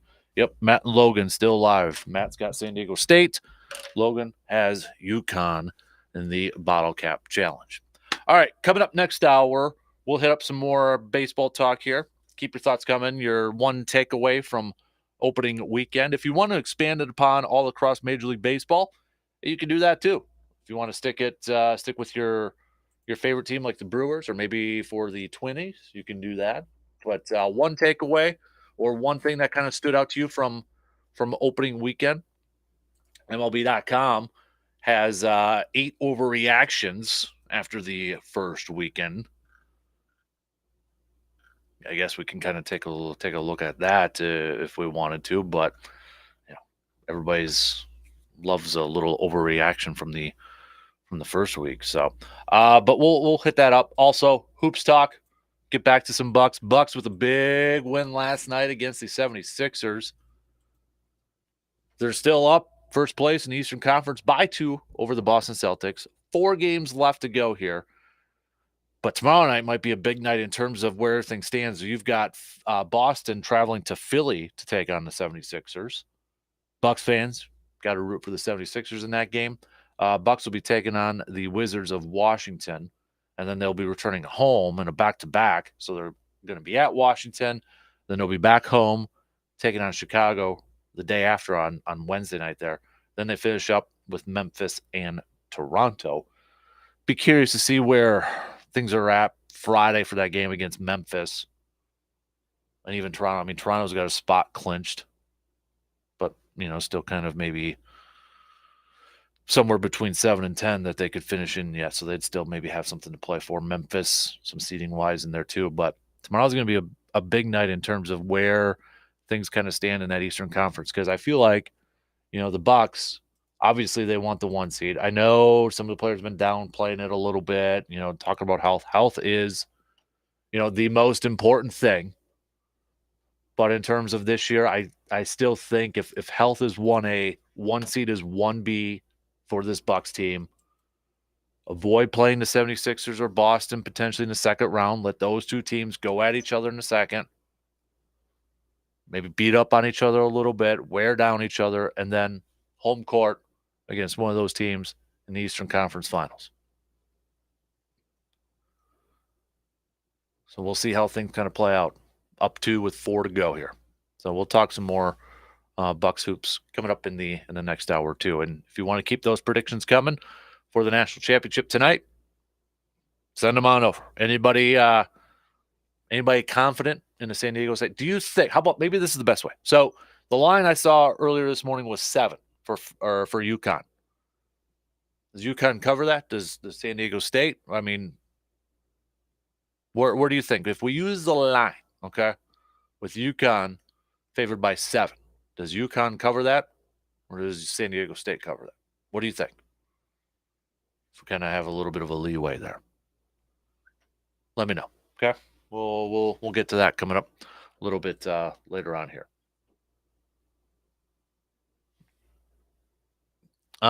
Text asking anything new on the Rodgers front?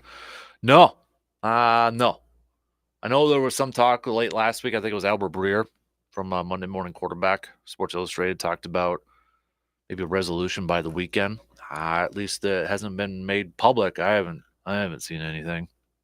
I don't know, anything's kind of under the table on that, but no, I have not, to answer your question. Have not. I almost feel like maybe that's kind of like stalling some of the draft stuff. Like, I'm not even getting in. Like, I've played around a little bit with the mock drafts and such, and I love the draft. I love the NFL draft. It's one of my favorite things out there. But I'm still kind of like, okay, are we going to get draft compensation for this year, or is it going to be next year? And then maybe I can really get into it. But I don't know. I feel like even the draft has kind of been leading up to it, been a little quiet here, because where are we at? We're at April 3rd. The draft is going to be 4 weeks from this Thursday, so a little over 4 weeks. Is that right? Yeah. And I don't know. I feel like it's kind of quiet. Maybe it's just because they're all waiting to see what the Aaron Rodgers thing is going to be like. Is Lamar Jackson going to go to a different team? I don't think it's going to be. I think Lamar's going to be with Baltimore this year. I just don't know. I don't know. Never say never, I guess. But long story short, no, I have not heard anything more about the whole Rodgers thing. It'll happen. We just don't know when. I think, what was it? Was it Peter King? When we had him on, his prediction was April 7th, which is this Friday.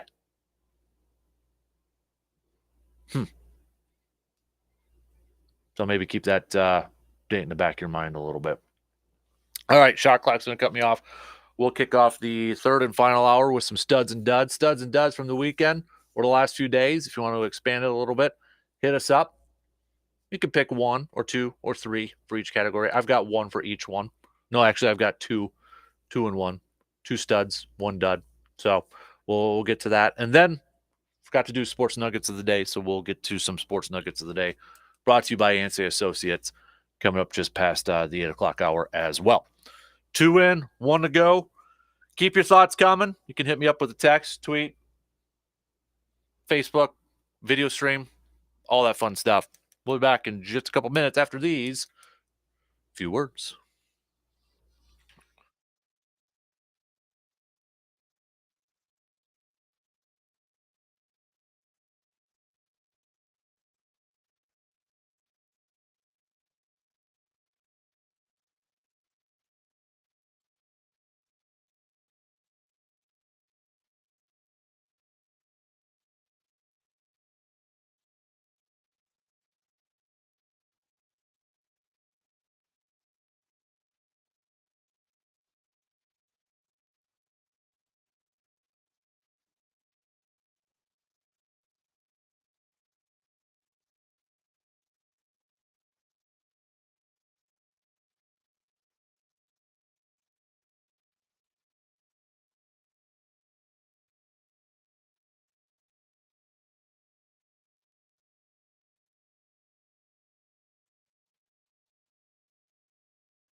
Third hour kicking off on this Monday morning of April 3rd. Big shout out to all of you for tuning in, chiming in, participating in the program. Good to hear from you all this morning. Coming up, we'll get back to some more baseball talk. Brewers home opener just a few hours away, 1:10 first pitch as they're getting set to take on the New York Mets in an early season big time matchup against the Mets. The Mets, obviously, a team that a lot of people have some high expectations for this year. So Brewers, kind of up in the air, kind of a shoulder shrug. We don't really know yet, but yeah. So we'll get to that. Still taking your national championship predictions for tonight. Majority of you are going with UConn, but we do have a few of you who are going to go with San Diego State. I don't know if you legit think they can do it or you just want San Diego State. Some of you have said I'm riding with the underdogs, so keep those coming, and then we'll get back to some more Bucks talk too.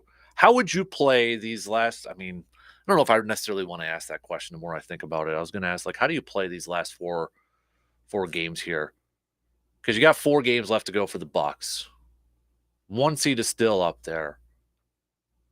Do you factor in how much do you try to really go for that 1 seed with these final 4? Do you kind of see how Tuesday plays out? I know health is the most important thing, but I really want the Bucks to get that 1 seed too. I don't know. I know Giannis has kind of downplayed it, said health is most important. So, I mean, do you start to kind of cut back on some of the minutes this week and make sure those guys are 100% ready to go for the playoffs? Bucks, I mean, they're going to get the 1 or 2, which means they don't know who they're going to play yet until those teams get through the play-in. Until that's all sorted out. So, I don't know. That's why I think tomorrow is going to be a big night. Big night. Let's do some sports nuggets of the day, though. Brought to you by Ansay Associates. Got to do it at the top of the 7 o'clock hour. Then we'll get to some studs and duds. Not a whole lot. It was 1985. Major League Baseball Players Association agreed to a proposal of the team's owners to expand the 85 League Championship Series from the best of 5 games to the best of 7. 2002, Michael Jordan with the Wizards announced that he was done for the season due to a knee injury. I think that's about it. Not a whole lot. Yeah, those are just some of your sports nuggets of the day. Brought to you by Ansay Associates. All right, studs and duds time.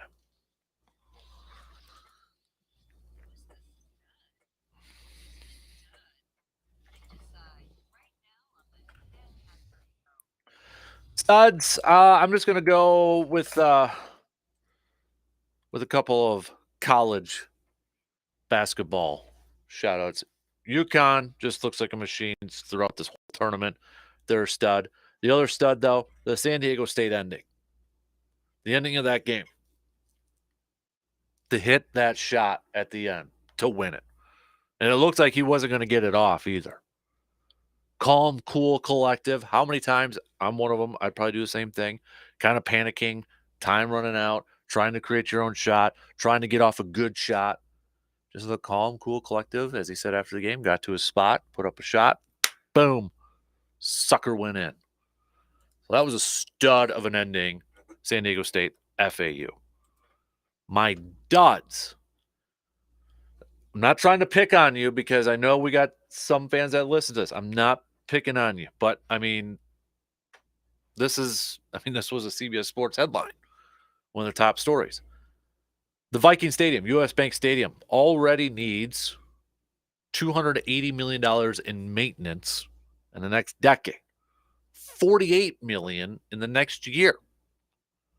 So a stadium that's just 7 years old already needs $48 million in maintenance in the next year. If you go to cbssports.com, it says here the home of the Minnesota Vikings, the palace called US Bank Stadium, will need roughly $280 million in repairs and upgrades to remain in, quote, top condition over the next decade, according to a report from the Star Tribune. That total includes a whopping $48 million next year. A Kansas City-based architectural firm specializing in stadiums and arenas conducted a facility assessment on behalf of the Minnesota Sports Facilities Authority, which oversees the 7-year-old building on behalf of Minnesota taxpayers. Each area of the stadium was labeled good, fair, or worn in the architectural assessment. Good condition meant well kept. Fair condition related to some signs of needing work in the short-term future. Worn essentially means fix it now. Areas labeled as worn down include weather stripping on doors, damaged concession sign on the stadium's upper levels, and the in-house stadium TV distribution system, which is, quote, nearing the end of its life. I'm not going to get into the whole politics part of it all or sort of anything like that, but fairly newish stadium that's hosted a Super Bowl and a Final Four, concerts and that, and already a lot of repairs and maintenance need. Again, it's not a dud on the team. It's just like a dud on the fact that it already needs repairs for crying out loud. So I'll let rest of you Packers fans make jokes about it and that sort of thing. But yeah, saw that. I'm like, really? Kidding? Already? That much repairs? Whew. Yikes. Not good. Not good. All right, those are my studs and duds. If you want to participate or send us yours, you can do so. You know the drill. So, baseball. Brewers home opener. Freddie Peralta on the mound. How confident are you in Freddie Peralta's season this year? We're going to get a glimpse of him. I shouldn't say get a glimpse of him. We are going to see him today. After a season that last year, up and down due to injury, coming off of an all-star year in 2021, a lot of expectations for Freddie Peralta last year. You ask a lot of Brewers fans when we've thrown out the question in the offseason during the spring training, who are some of your key players or wild card players? And Freddie Peralta's name came up quite a bit. If you're looking at fan graphs here, projection-based, they've got Freddie with a 3.83 ERA. Just kind of looking at some of the other stuff here. Zips has it as a 6-5 record, 3.67 ERA. Steamer has it as a 9-9. Other ones, I'm not going to go through all the names, but these are some of the projections. They're fairly consistent. 7-6, 9-8, 9-6, 8-7, 9-9, 6-5. ERA 3.67, 3.85, 3.68, 3.83, 3.98, 3.67. I just I don't know what to. He's definitely a wild card for me. There's no doubt about it. He's definitely in the wild card for me in terms of if he comes out and is that all-star type of pitcher that he was in 2021, it changes the dynamic of this team. If he goes out and he's hurt or he's struggling, you've got some question marks, I think, then with your starting rotation. This is assuming Corbin and Brandon are going to do their thing at the top. That's assuming that's going to happen. If Freddie Peralta can go out there and be that all-star that he was a couple years ago, it changes things. If he isn't, you've got question marks with your starting rotation. Now, another wild card could be Wade Miley. You know, we were talking about Wade Miley in the first hour. You know, I think he could be kind of a wild card in this essence too. But if Freddie Peralta is that all-star, there's no question that this staff is one of the top 3 starting units in all of baseball. If they all hit their projections, if they all kind of pitch to their peaks that we've seen them at. But there's no doubt there's going to be some eyeballs on Freddie Peralta this year to see, 1, can he stay healthy? 2, can he find that stuff that he had in 2021 where he went 10-5 with a 2.81 ERA and started 27 games. He's only pitched over 100 innings once in his career, and that was in 2021 where he went 144 1/3. Last year, just about half, 78. And you're looking at the projections. I mean, everybody's counting on him being healthy. All these projections have 26 games, 25 games.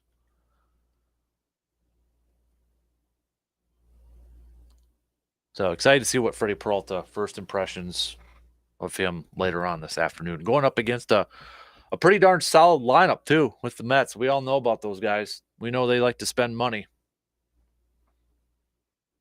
We all know they like to spend money, and they've put together quite the team, and they're 3-1 so far this season too. So we'll see how it all plays out. I want to hold the Wade Miley talk for tomorrow when he's on the mound because as we were mentioning in the first hour, he's kind of been haven't really heard a whole lot about him since signing with the Brewers. You know, we obviously know the top three. Eric Lauer's been there for the last couple of years. But it sure seems like if Wade Miley can, again, health, if he can stay healthy, could he be another one of those under the radar type of signings?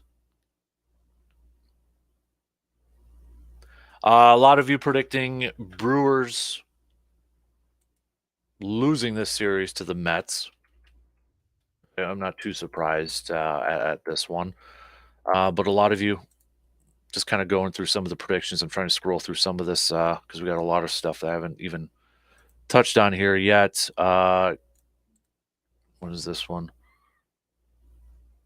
Yeah, Caitlin Clark. We mentioned her in the plenty of times in the first and second hour. She was the motivational Monday pick. So spreading the wealth out. Don't worry. We already talked about her quite a bit. But yeah, she got her motivational Monday one over there. So, but yeah, a lot of you going with, yeah, two. You're thinking Brewers are only going to win one game in this series. That's where the majority of you. A couple of you saying Brewers will take 2 out of 3. Some of you saying they'll win today and win Wednesday, lose against Scherzer tomorrow. Scherzer going up against Wade Miley. But yeah, the majority of you, I'm just kind of scrolling through some of these, taking the Mets, taking 2 out of 3 in the series at home. But we'll take a look at this Wade Miley start tomorrow because I'm really kind of fascinated with Wade Miley and what his season could be like for the Brewers team this year. Oh, then we got the good old Cardinal series coming up this weekend. Those pesky Cardinals. Cardinals also 2-1 to begin the year. All right. Tell you what, let's take a quick break. Continue your final 4 picks. Majority is going with UConn, according to the texts that are coming in here. Got still a couple of you that are going with San Diego State, but no doubt a lot of you are picking UConn tonight. So we'll talk a little national championship. Bucks, how do you handle these last 4 games, Bucks fans? Is it all about clinching the 1 seed? That's your goal number 1. Or do you still play it a little cautious? Maybe do a little load management with your star players to make sure that they're going to be healthy and well rested and ready to go before the postseason starts. How do you essentially play this last week of the regular season? If you're Mike Budenholzer and you're the Milwaukee Bucks, how do you play these last 4 games, knowing you still have something to play for the 1 seed? Or maybe you feel like 1 seed isn't that important.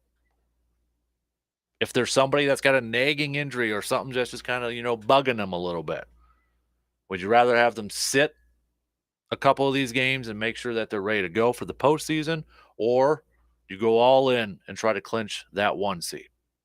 How do you play? A couple of you are already saying, rest your guys. If they get the 2 seed, so be it. Rest them, make sure they're ready to go. The rest of you agree with that? Disagree with that? I want your thoughts. We'll take that break. And then get things, we'll talk a little bit more hoops coming up after these few words.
Masters Week officially begins this week. Cannot wait for Friday. We're doing our show live from Hy-Vee in the morning. Then we got the putting challenge by Carpet City Flooring Center. Everybody gets 3 putts that stops by. More putts you make, the more chances you have to win. Whether it's going to be the Odyssey putter, brand new Odyssey putter, brand new Callaway driver from our good friends at Carpet City Flooring Center. So anybody's eligible, just come by and stop by. Well, you got to be over 18. But you can stop by and try your hand at the custom-made putting green by Carpet City Flooring Center. It's going to be a lot of fun. Can't wait. Plus, Hy-Vee's going to have some Masters-themed menu items up this week here, too, including the pimento cheese sandwiches, the egg salad sandwiches, pulled pork sandwiches. It's going to be a lot of fun. A lot of fun. Can't wait for that. All right, talking some hoops here. Last night, Bucks picking up the victory against the 76ers. Big time win for the Bucks last night. They kind of got off to a fast start in the first quarter and really didn't look behind them. At one point, with a few minutes left, you started to hear the MVP chants for the Greek Freak Giannis. And he scored 33 points, casual 33 for Giannis. 13 of 17 shooting, 14 rebounds, 6 assists. But nonetheless, again, we were talking about it last week, but Giannis and some of his teammates and coach Mike Budenholzer was asked about the MVP race and kind of quiet on the Giannis side of things. Mike Budenholzer saying after the game, we certainly feel like Giannis is the MVP. Best player, best record, what he does on both ends of the court, the rebounding, the blocked shots, the defense, guarding on the perimeter. He does everything. Play makes, attacks, gets the free throw line. We feel like he's in the conversation and should be the guy. Giannis, he expressed his gratitude for being considered among the leaders for the award, but in typical Giannis fashion, nope, he's not focused on trying to win the MVP. He's keeping the emphasis on team goals, saying it's a great compliment. I was happy when I won my first 2. I'm happy that the last 5 years I'm able to be in the conversation. I'm happy that I'm able to be consistent. I'm happy I'm able to help my team be great, but that's the goal. That's the only goal. Keep putting myself in position to help my team be great. Last week, ESPN conducted an MVP straw poll, if you will, and Giannis finished 3rd behind the Joker, behind Embiid and the Joker. Giannis only got 18 of the possible 100 first place votes. Drew Holiday saying, Giannis has been MVP too much. He's been doing this too much. I feel like people get bored of it. It's kind of like the LeBron James effect. LeBron has done it so many times that people think that it's normal now, and it's not. But Giannis makes it look so easy. The first couple of years that he got it, it's like, wow, nobody can do that. And it's still, to this day, nobody can do what he does. He's on the number 1 team, not just in the East, but in the league. Brooke Lopez said it's honestly like he makes being elite, an all-time great player look routine, which in itself is impressive. I think people maybe don't hold it against him, but it's voter fatigue. Jokic is a great player, all deserved. Embiid is a great player, all deserved. But it's just kind of the way it is with Giannis. He's so great that it's the reality that comes with it, which kind of fits really what Giannis said, few months ago, that he wants his game to be boring. He just wants to be boring, and he meant it in an aspect of he's got that bar set so high that when he does go out there and he scores 33 and grabs 14 rebounds and 6, 7, 8 assists, that it's boring because it's so routine for Giannis to do that. And I agree with what Drew Holiday and Brooke Lopez are saying. It's fatigue, which, at the same time, there's going to be people saying, well, why isn't there voter fatigue for Jokic, who, if he wins it this year, will be 3 years in a row? And I think the answer to that will be, it goes back to, you take that player off that team, what are they going to be like? And I think that's what helps the Joker, is that you take him off the Nuggets, and the Nuggets aren't probably the number 1 team in the West. Now, you take Giannis off the Bucks aren't probably number one in the East. But what I think hurts Giannis in this aspect is that Drew Holiday's had a great year. Brook Lopez has had a good year. Chris Middleton, now healthy, looks a little bit more like Chris Middleton. That's actually what hurts Giannis. I'm not saying it's right. I don't think it's right. But I think that's what actually hurts Giannis a little bit more is that people were to look at the Bucks and be like, yeah, that's a deep team. That's a complete team. They've got players that are stepping up in different areas, and that hurts Giannis in a lot of ways. But he's got the right mindset in this thing. All right, he's checked off a couple boxes with the MVP. Legacies are about championships now.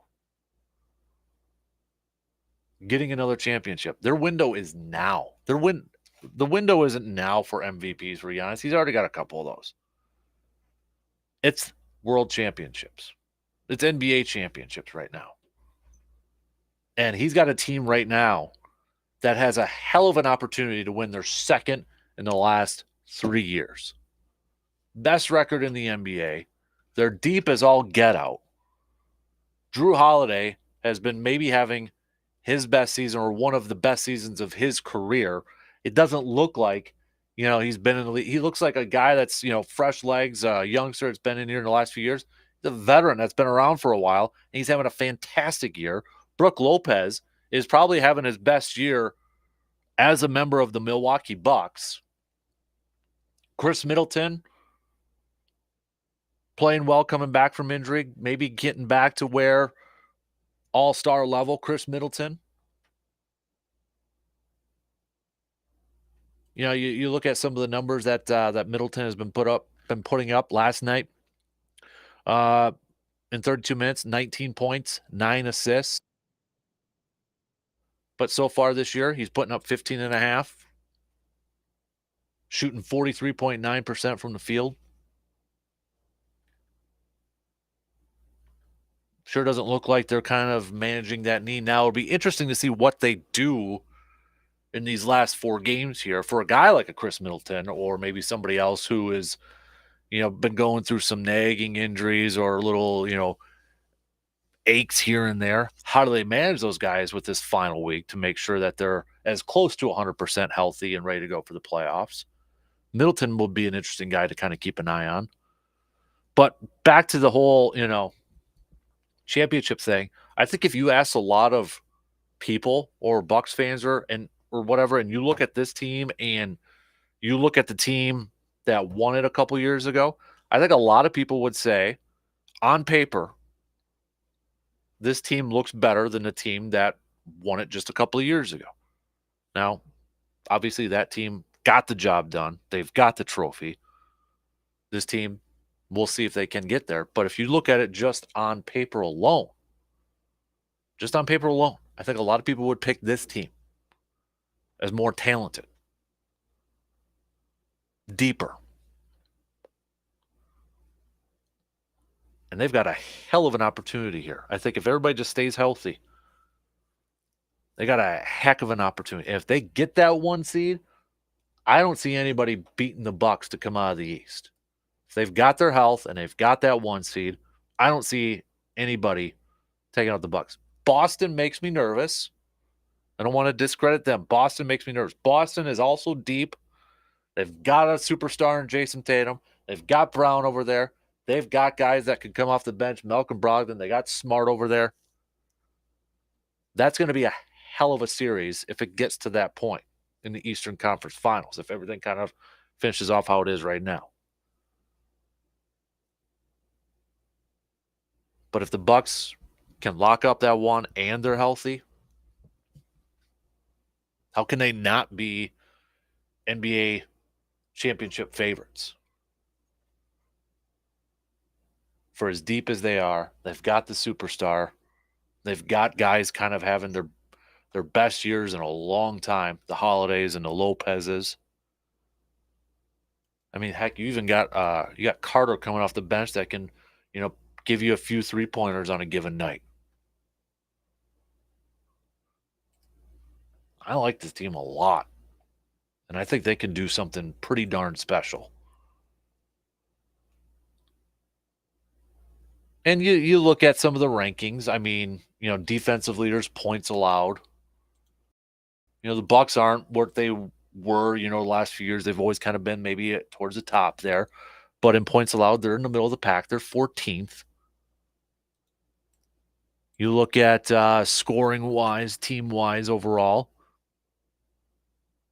They're outside the top 5. They're 3, 4, 5, 6. They're 7th. Not bad.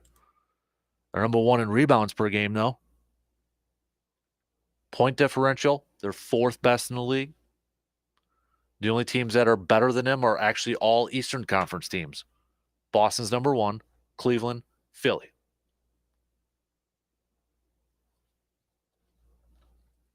Interesting that Denver is number 1 in field goal percentage, 50%. The only team that's shooting over 50% from the field. Milwaukee, 47.3. It's actually kind of a little over halfway through the league. Just on the other side there. But these next few games are going to be interesting to see how the Bucks play it too. That's why I keep looking at tomorrow night. And the other part of this too is a back-to-back. They got Washington at Washington on Tuesday. Then they come home to face the Bulls Wednesday.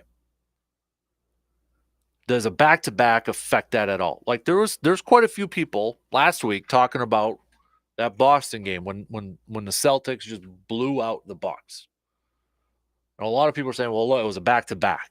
Not going to panic too much because it was a back-to-back.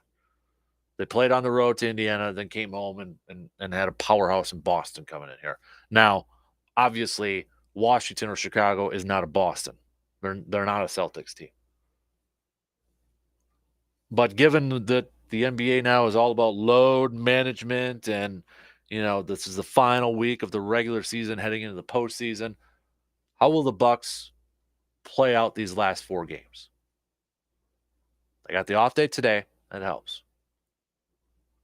Tuesday, you've got Boston versus Philly. Going to be doing a little scoreboard watching. If Boston wins that game, and you don't really, assuming the Bucks will take care of business against Washington, you're still 2 up 2 with 3 to go, and that tiebreaker goes to Boston too. That's the other part.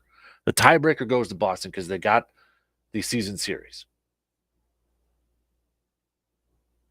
And then after Tuesday, you've got Boston that goes up against Toronto a couple times. And then Atlanta.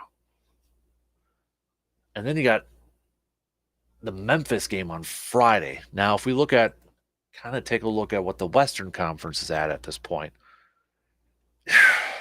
Memphis still might be playing for something at that seeding-wise. They're in the playoffs, but they're 3 back from Denver for first, and they're 2 up on Sacramento for that second spot.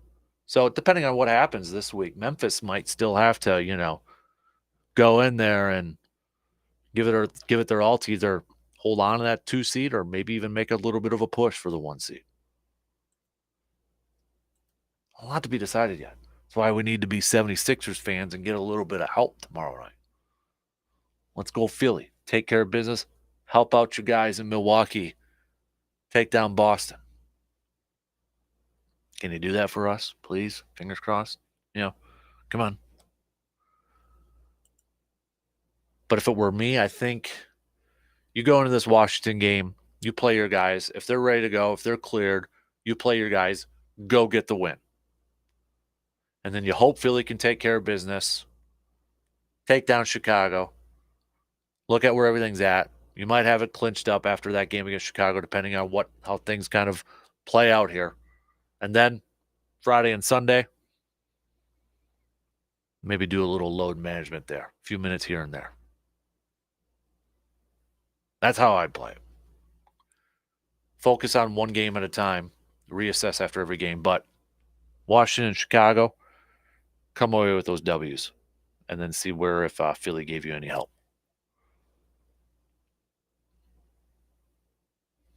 All right, let's take a quick break, and then we're going to wrap up things here this morning. Again, Brewers, home opener. We got that bus trip that they've already left over an hour ago. G-Man's on that bus too. But home opener just a few hours away. 110 first pitch. Freddie Peralta on the mound. What are your expectations for Freddie this year? And then your takeaways, early takeaways from opening weekend for the Brew Crew or your favorite team or baseball in general. Did you have any? Anything stand out to you? We'll catch up on some of the other comments and picks out there too. So, all right, quick break, and then we'll be back in just a few minutes. Finish things off this morning.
Wrapping things up here this morning. Let's cover the bases here quickly, going over some of the stuff. We got a few texts to catch up on. We've got my big takeaway from the start of the Brewer season is that the young players are giving them a spark that restores my optimism. Another one saying the Bucks need to go for the 1 seed. They'll have about a week off after the season before their opponent is known. I give a dud to the NBA for scheduling the Bucks for 5 different cities in 7 days last week. Not good for the end of the season. That's from Darren. A few more texts coming through here. Also, Bryce Terang. That's been a popular one. That was my pick for kind of the first takeaway or one takeaway from the Brewers this weekend. A couple of you mentioning Bryce Terang as kind of a player of the Brewers for the Brewers this weekend. Couple others of you also mentioned Jesse Winker. I'm just kind of scrolling through here. More Bucks texts also saying that Bucks should go for the 1 seed. That's the ultimate prize right now. If they get the 2 seed and have to go on the road to Boston, one texter says, I would probably pick Boston to win that series. Health is definitely more important from another texter, but if that's 1A, then the 1 seed is 1B. I hope the Bucks can wrap it up in the next couple of games here because I'd like to see the Bucks, rest up and get ready for the postseason. Let's take a really quick phone call here this morning. Good morning. Who are we chatting with? Hey, Dan, it's Richie. How are we doing this morning? I'm doing well, Richie. How are you doing? Good. So I'm just going to, beat the dead horse here. Bryce Terang and these young guys, it really is just so invigorating. And I don't want to get too hyperbolic yet, but this just really feels like that group of Braun and Fielder and Hart and Weeks and Hardy, and there's still two or three more sitting in the minors right now. I mean, Jackson Churio is probably going to be ready in a couple of years. Sal Frelick's still sitting there. We got some catching prospects sitting down there. Plus there's some arms, so if Corbin Burns is the one that we lose and somehow we keep Woodruff or something, I hate to, I'm Brandon and I are those guys that, we're definitely in the moment. We love this season, but we're always like, oh, hey, 2 or 3 years from now, these guys are going to be awesome. Right.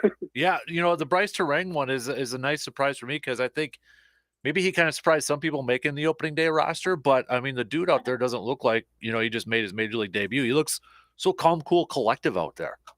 Yeah, he is so poised. And originally Willie Adames is the guy that made my wife start watching baseball, but she has watched all 3 games already this season, and she is in love with Bryce Terang. So these guys are making my wife a baseball fan, and I love it. I did just want to throw one more thing out there, though, real quick. Yeah. One of those grind my gears things. I'm going to jump to the Bucks here. I am going to give all my kudos to the officiating because I hate when the Beard sticks his arm out and grabs the defender's arm and then goes up for a shot and gets the foul. Chris Middleton fought it last night. They challenged it. They overturned it. They're finally not letting him get away with that crap. That's a good one. I like that. That's a great grind my gears. I totally agree with you, man. James Harden is the worst at he grinds my gears every time I watch him play. I don't know. Oh, yeah. It's annoying me. I said last night to Jessica, I said, I love watching the Bucks, and the Sixers I feel like they've been a really good rival for us, and they're fun to watch for a couple of years now, but they added Harden, and I just, she could just watch my blood pressure rising every time he had the ball. He just annoys the crap out of me. Mm-hmm. Yeah, I agree. Hey, since I got you on here, Richie, really quick, I saw a tweet from Bob Bryan saying MLB game times yesterday, and he kind of listed them off. None, or I should say one was just over 3 minutes. What do you think of the pace of play so far? Do you like it? I don't mind it. I mean, the only problem that's going to be is when I go to live games, my wife always sends me to the concessions and I miss runs being scored. Now it's really going to happen. Right? No kidding. Yeah, that's where I'm curious to see how many people are going to kind of change their viewing habits actually in the stadium for these games. I do appreciate the self-checkout in one of the beer lines because I can get beer a lot faster, so that helps. Yes, good point. Hey, Richie, appreciate the phone call, buddy. Good to hear from you. You bet. There you go. There's Richie hopping off here this morning. Yeah, Bob Ryan. Did I say 3 minutes? I meant 3 hours. But 2 hours, 30 minutes, 2 hours, 17 minutes, 2 hours, 44 minutes, 2 hours, 27 minutes, 2 hours, 40 minutes, 2 hours, 24, 2 hours, 40, 2 hours, 24, 3 hours and 6 minutes, 235, 229, 257, 232, 203, and 224. Wow. What do you think of it? Did you even notice it? How many of you actually noticed if it was quicker or anything like that? Or maybe you just didn't. Maybe you're like, I don't know, I guess I really wasn't paying attention. I don't know. I noticed it a little bit. We're Hudson wanted to watch a little Sunday Night Baseball last night, Phillies and Rangers. So he turned it on because he saw the commercial for it. So he turned it on, was watching it and then was kind of doing some stuff, getting ready for today. And next thing I look over, and it's like already the fourth inning. So, but I've noticed it a little bit here. I definitely want to experience it in person, though. I want to know if there's a difference. So that'll be the curious thing. We'll have to ask G-Man when he's back from the game today. All right, what else? So we got a couple more messages coming through here. Bucks need to go for the 1 seed in this thing. Worry about resting guys after you've clinched the 1 spot. Health is the most important thing for the Bucks. I honestly feel like that they could go on the road and beat the Celtics if they were to be the 2 seed. Okay. More for the Brewers. I'm curious to see how Freddie Peralta looks today against the Mets. I really hope we can get the 2021 version of Freddie Peralta. He makes such a difference if he can be that third best pitcher in the starting rotation for the Brewers. Yeah, I think a lot of Brewers fans would agree that Freddie Peralta is definitely an intriguing wild card for this team. If he can get back to his 2021 self and stay healthy, it changes a little bit about the starting rotation for the Brewers. You got that 3-headed monster. Again, assuming Corbin and Brandon are going to be, their normal selves. I am very curious about Wade Miley, but we'll get to that coming up tomorrow. So, others of you going with the Final Four, we got majority. Got a few more picks coming in here. All UConn.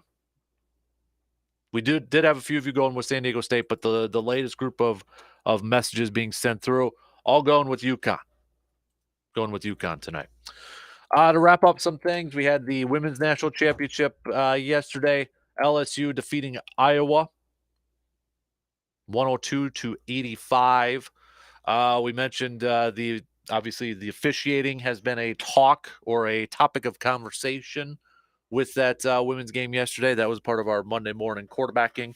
Your second guessing or your second questioning. Kind of sort of. We all know what a Monday morning quarterback is, and that was kind of our topic. There was the officiating from that game, but nonetheless, I think we talked a lot about Caitlin Clark in the early parts this morning. We've talked a lot about Caitlin Clark the last few weeks. I mean, I think in the last month or so, she has the record for our cream of the crops or studs and duds or motivational Mondays. Her name has been attached to that multiple times in the last couple months here. But we're going to see her again for another year coming up for Iowa too. But I agree with what Justice said a little bit earlier. Women's college basketball right now, I mean, the arrow's trending upward. The enthusiasm, the excitement. People are paying more attention to it, it seems like. You look at the ratings. They're up. And I think a big part of that has been maybe a little bit of parity, but also a player like Caitlin Clark. And no offense, but it's not UConn. It's Caitlin Clark from Iowa. It's not UConn. No, it's been a lot of fun. This was, I'll say, I've watched more Iowa girls basketball games than I have probably in my whole life combined, just from this year alone. And I guarantee you, I'll be watching more next year too, just to, watch Caitlin Clark and see what else she can do to add her name to the record books. What a special player. Masters Week begins. Tiger was out on the course yesterday, getting in some practice rounds, leading up to the first round on Thursday. So get ready for that. He did talk. He's supposed to talk to. I think he's got a presser on Tuesday, is what they said. So, but we'll hear from him. I haven't seen the pairings yet. There was some fake Twitter accounts, fake social media accounts, or what do you want to call them? Like those accounts that like to joke around and that were thrown out there that Tiger and Phil were going to be in the first group and nothing has been official yet from the Masters. But it's definitely, I think a lot of people are going to be very intrigued to see how those groupings are going to go. Who's going to be paired up with who in the first couple of rounds. And it's all based off of Live, and PGA Tour guys. Now, I don't think there's going to be anything drama-wise. I mean, it's the Masters. I don't think you're going to see anything like that. It's going to be, say what you want, but it's going to probably be a little bit more respectful and such. But, man, if like a guy like Rory McIlroy is paired up with Phil Mickelson or something, that's going to get him motivated inside. That's going to get him pumped up, I have to imagine. That's where I'm kind of curious to see how these pairings are going to come out with the Masters this week. But Tiger's there. He was practicing yesterday. So I think we'll find out today or tomorrow what those pairings will be. I can't wait for Thursday's opening round. Okay, what else do we got on the dock? Brewers home opener, 1:10 first pitch. Coming up tomorrow, we'll recap that game. Recap Freddie Peralta's performance. Look ahead to Wade Miley getting a start for the Brewers. Wade Miley, how much of a wild... I'm curious to see how Wade Miley does this year. Last year he was hurt, but you look at the last couple, ever since he left the Brewers, even that last Brewers year, with Houston, a little bit with the Cubs, dude was a solid pitcher. How much of a factor could he be for this team to get back to the postseason this year? So I want to talk a little bit about Wade Miley tomorrow. Obviously, looking ahead to Game 2, he's going to be going up against Scherzer. So hopefully we're talking about a win and then looking ahead to Game 2 there. Bucks will be back in action tomorrow night, taking on Washington. Celtics, 76ers, also in action tomorrow night. We'll know a national champion for men's basketball. Is it going to be San Diego State? Is it going to be UConn? I think UConn's going to win, but I'm pulling for San Diego State. If I had a rooting interest in this thing, if I was jumping on the bandwagon for anybody, I'm going to go with San Diego State. Why not? Let's go with the underdogs in this thing. If there was a year for college basketball to have an underdog win the whole thing, or have I don't know how much can we say San Diego State's an underdog, but if there was going to be a year where it was a non-traditional team to win the NCAA tournament, let's go. San Diego State. Come on.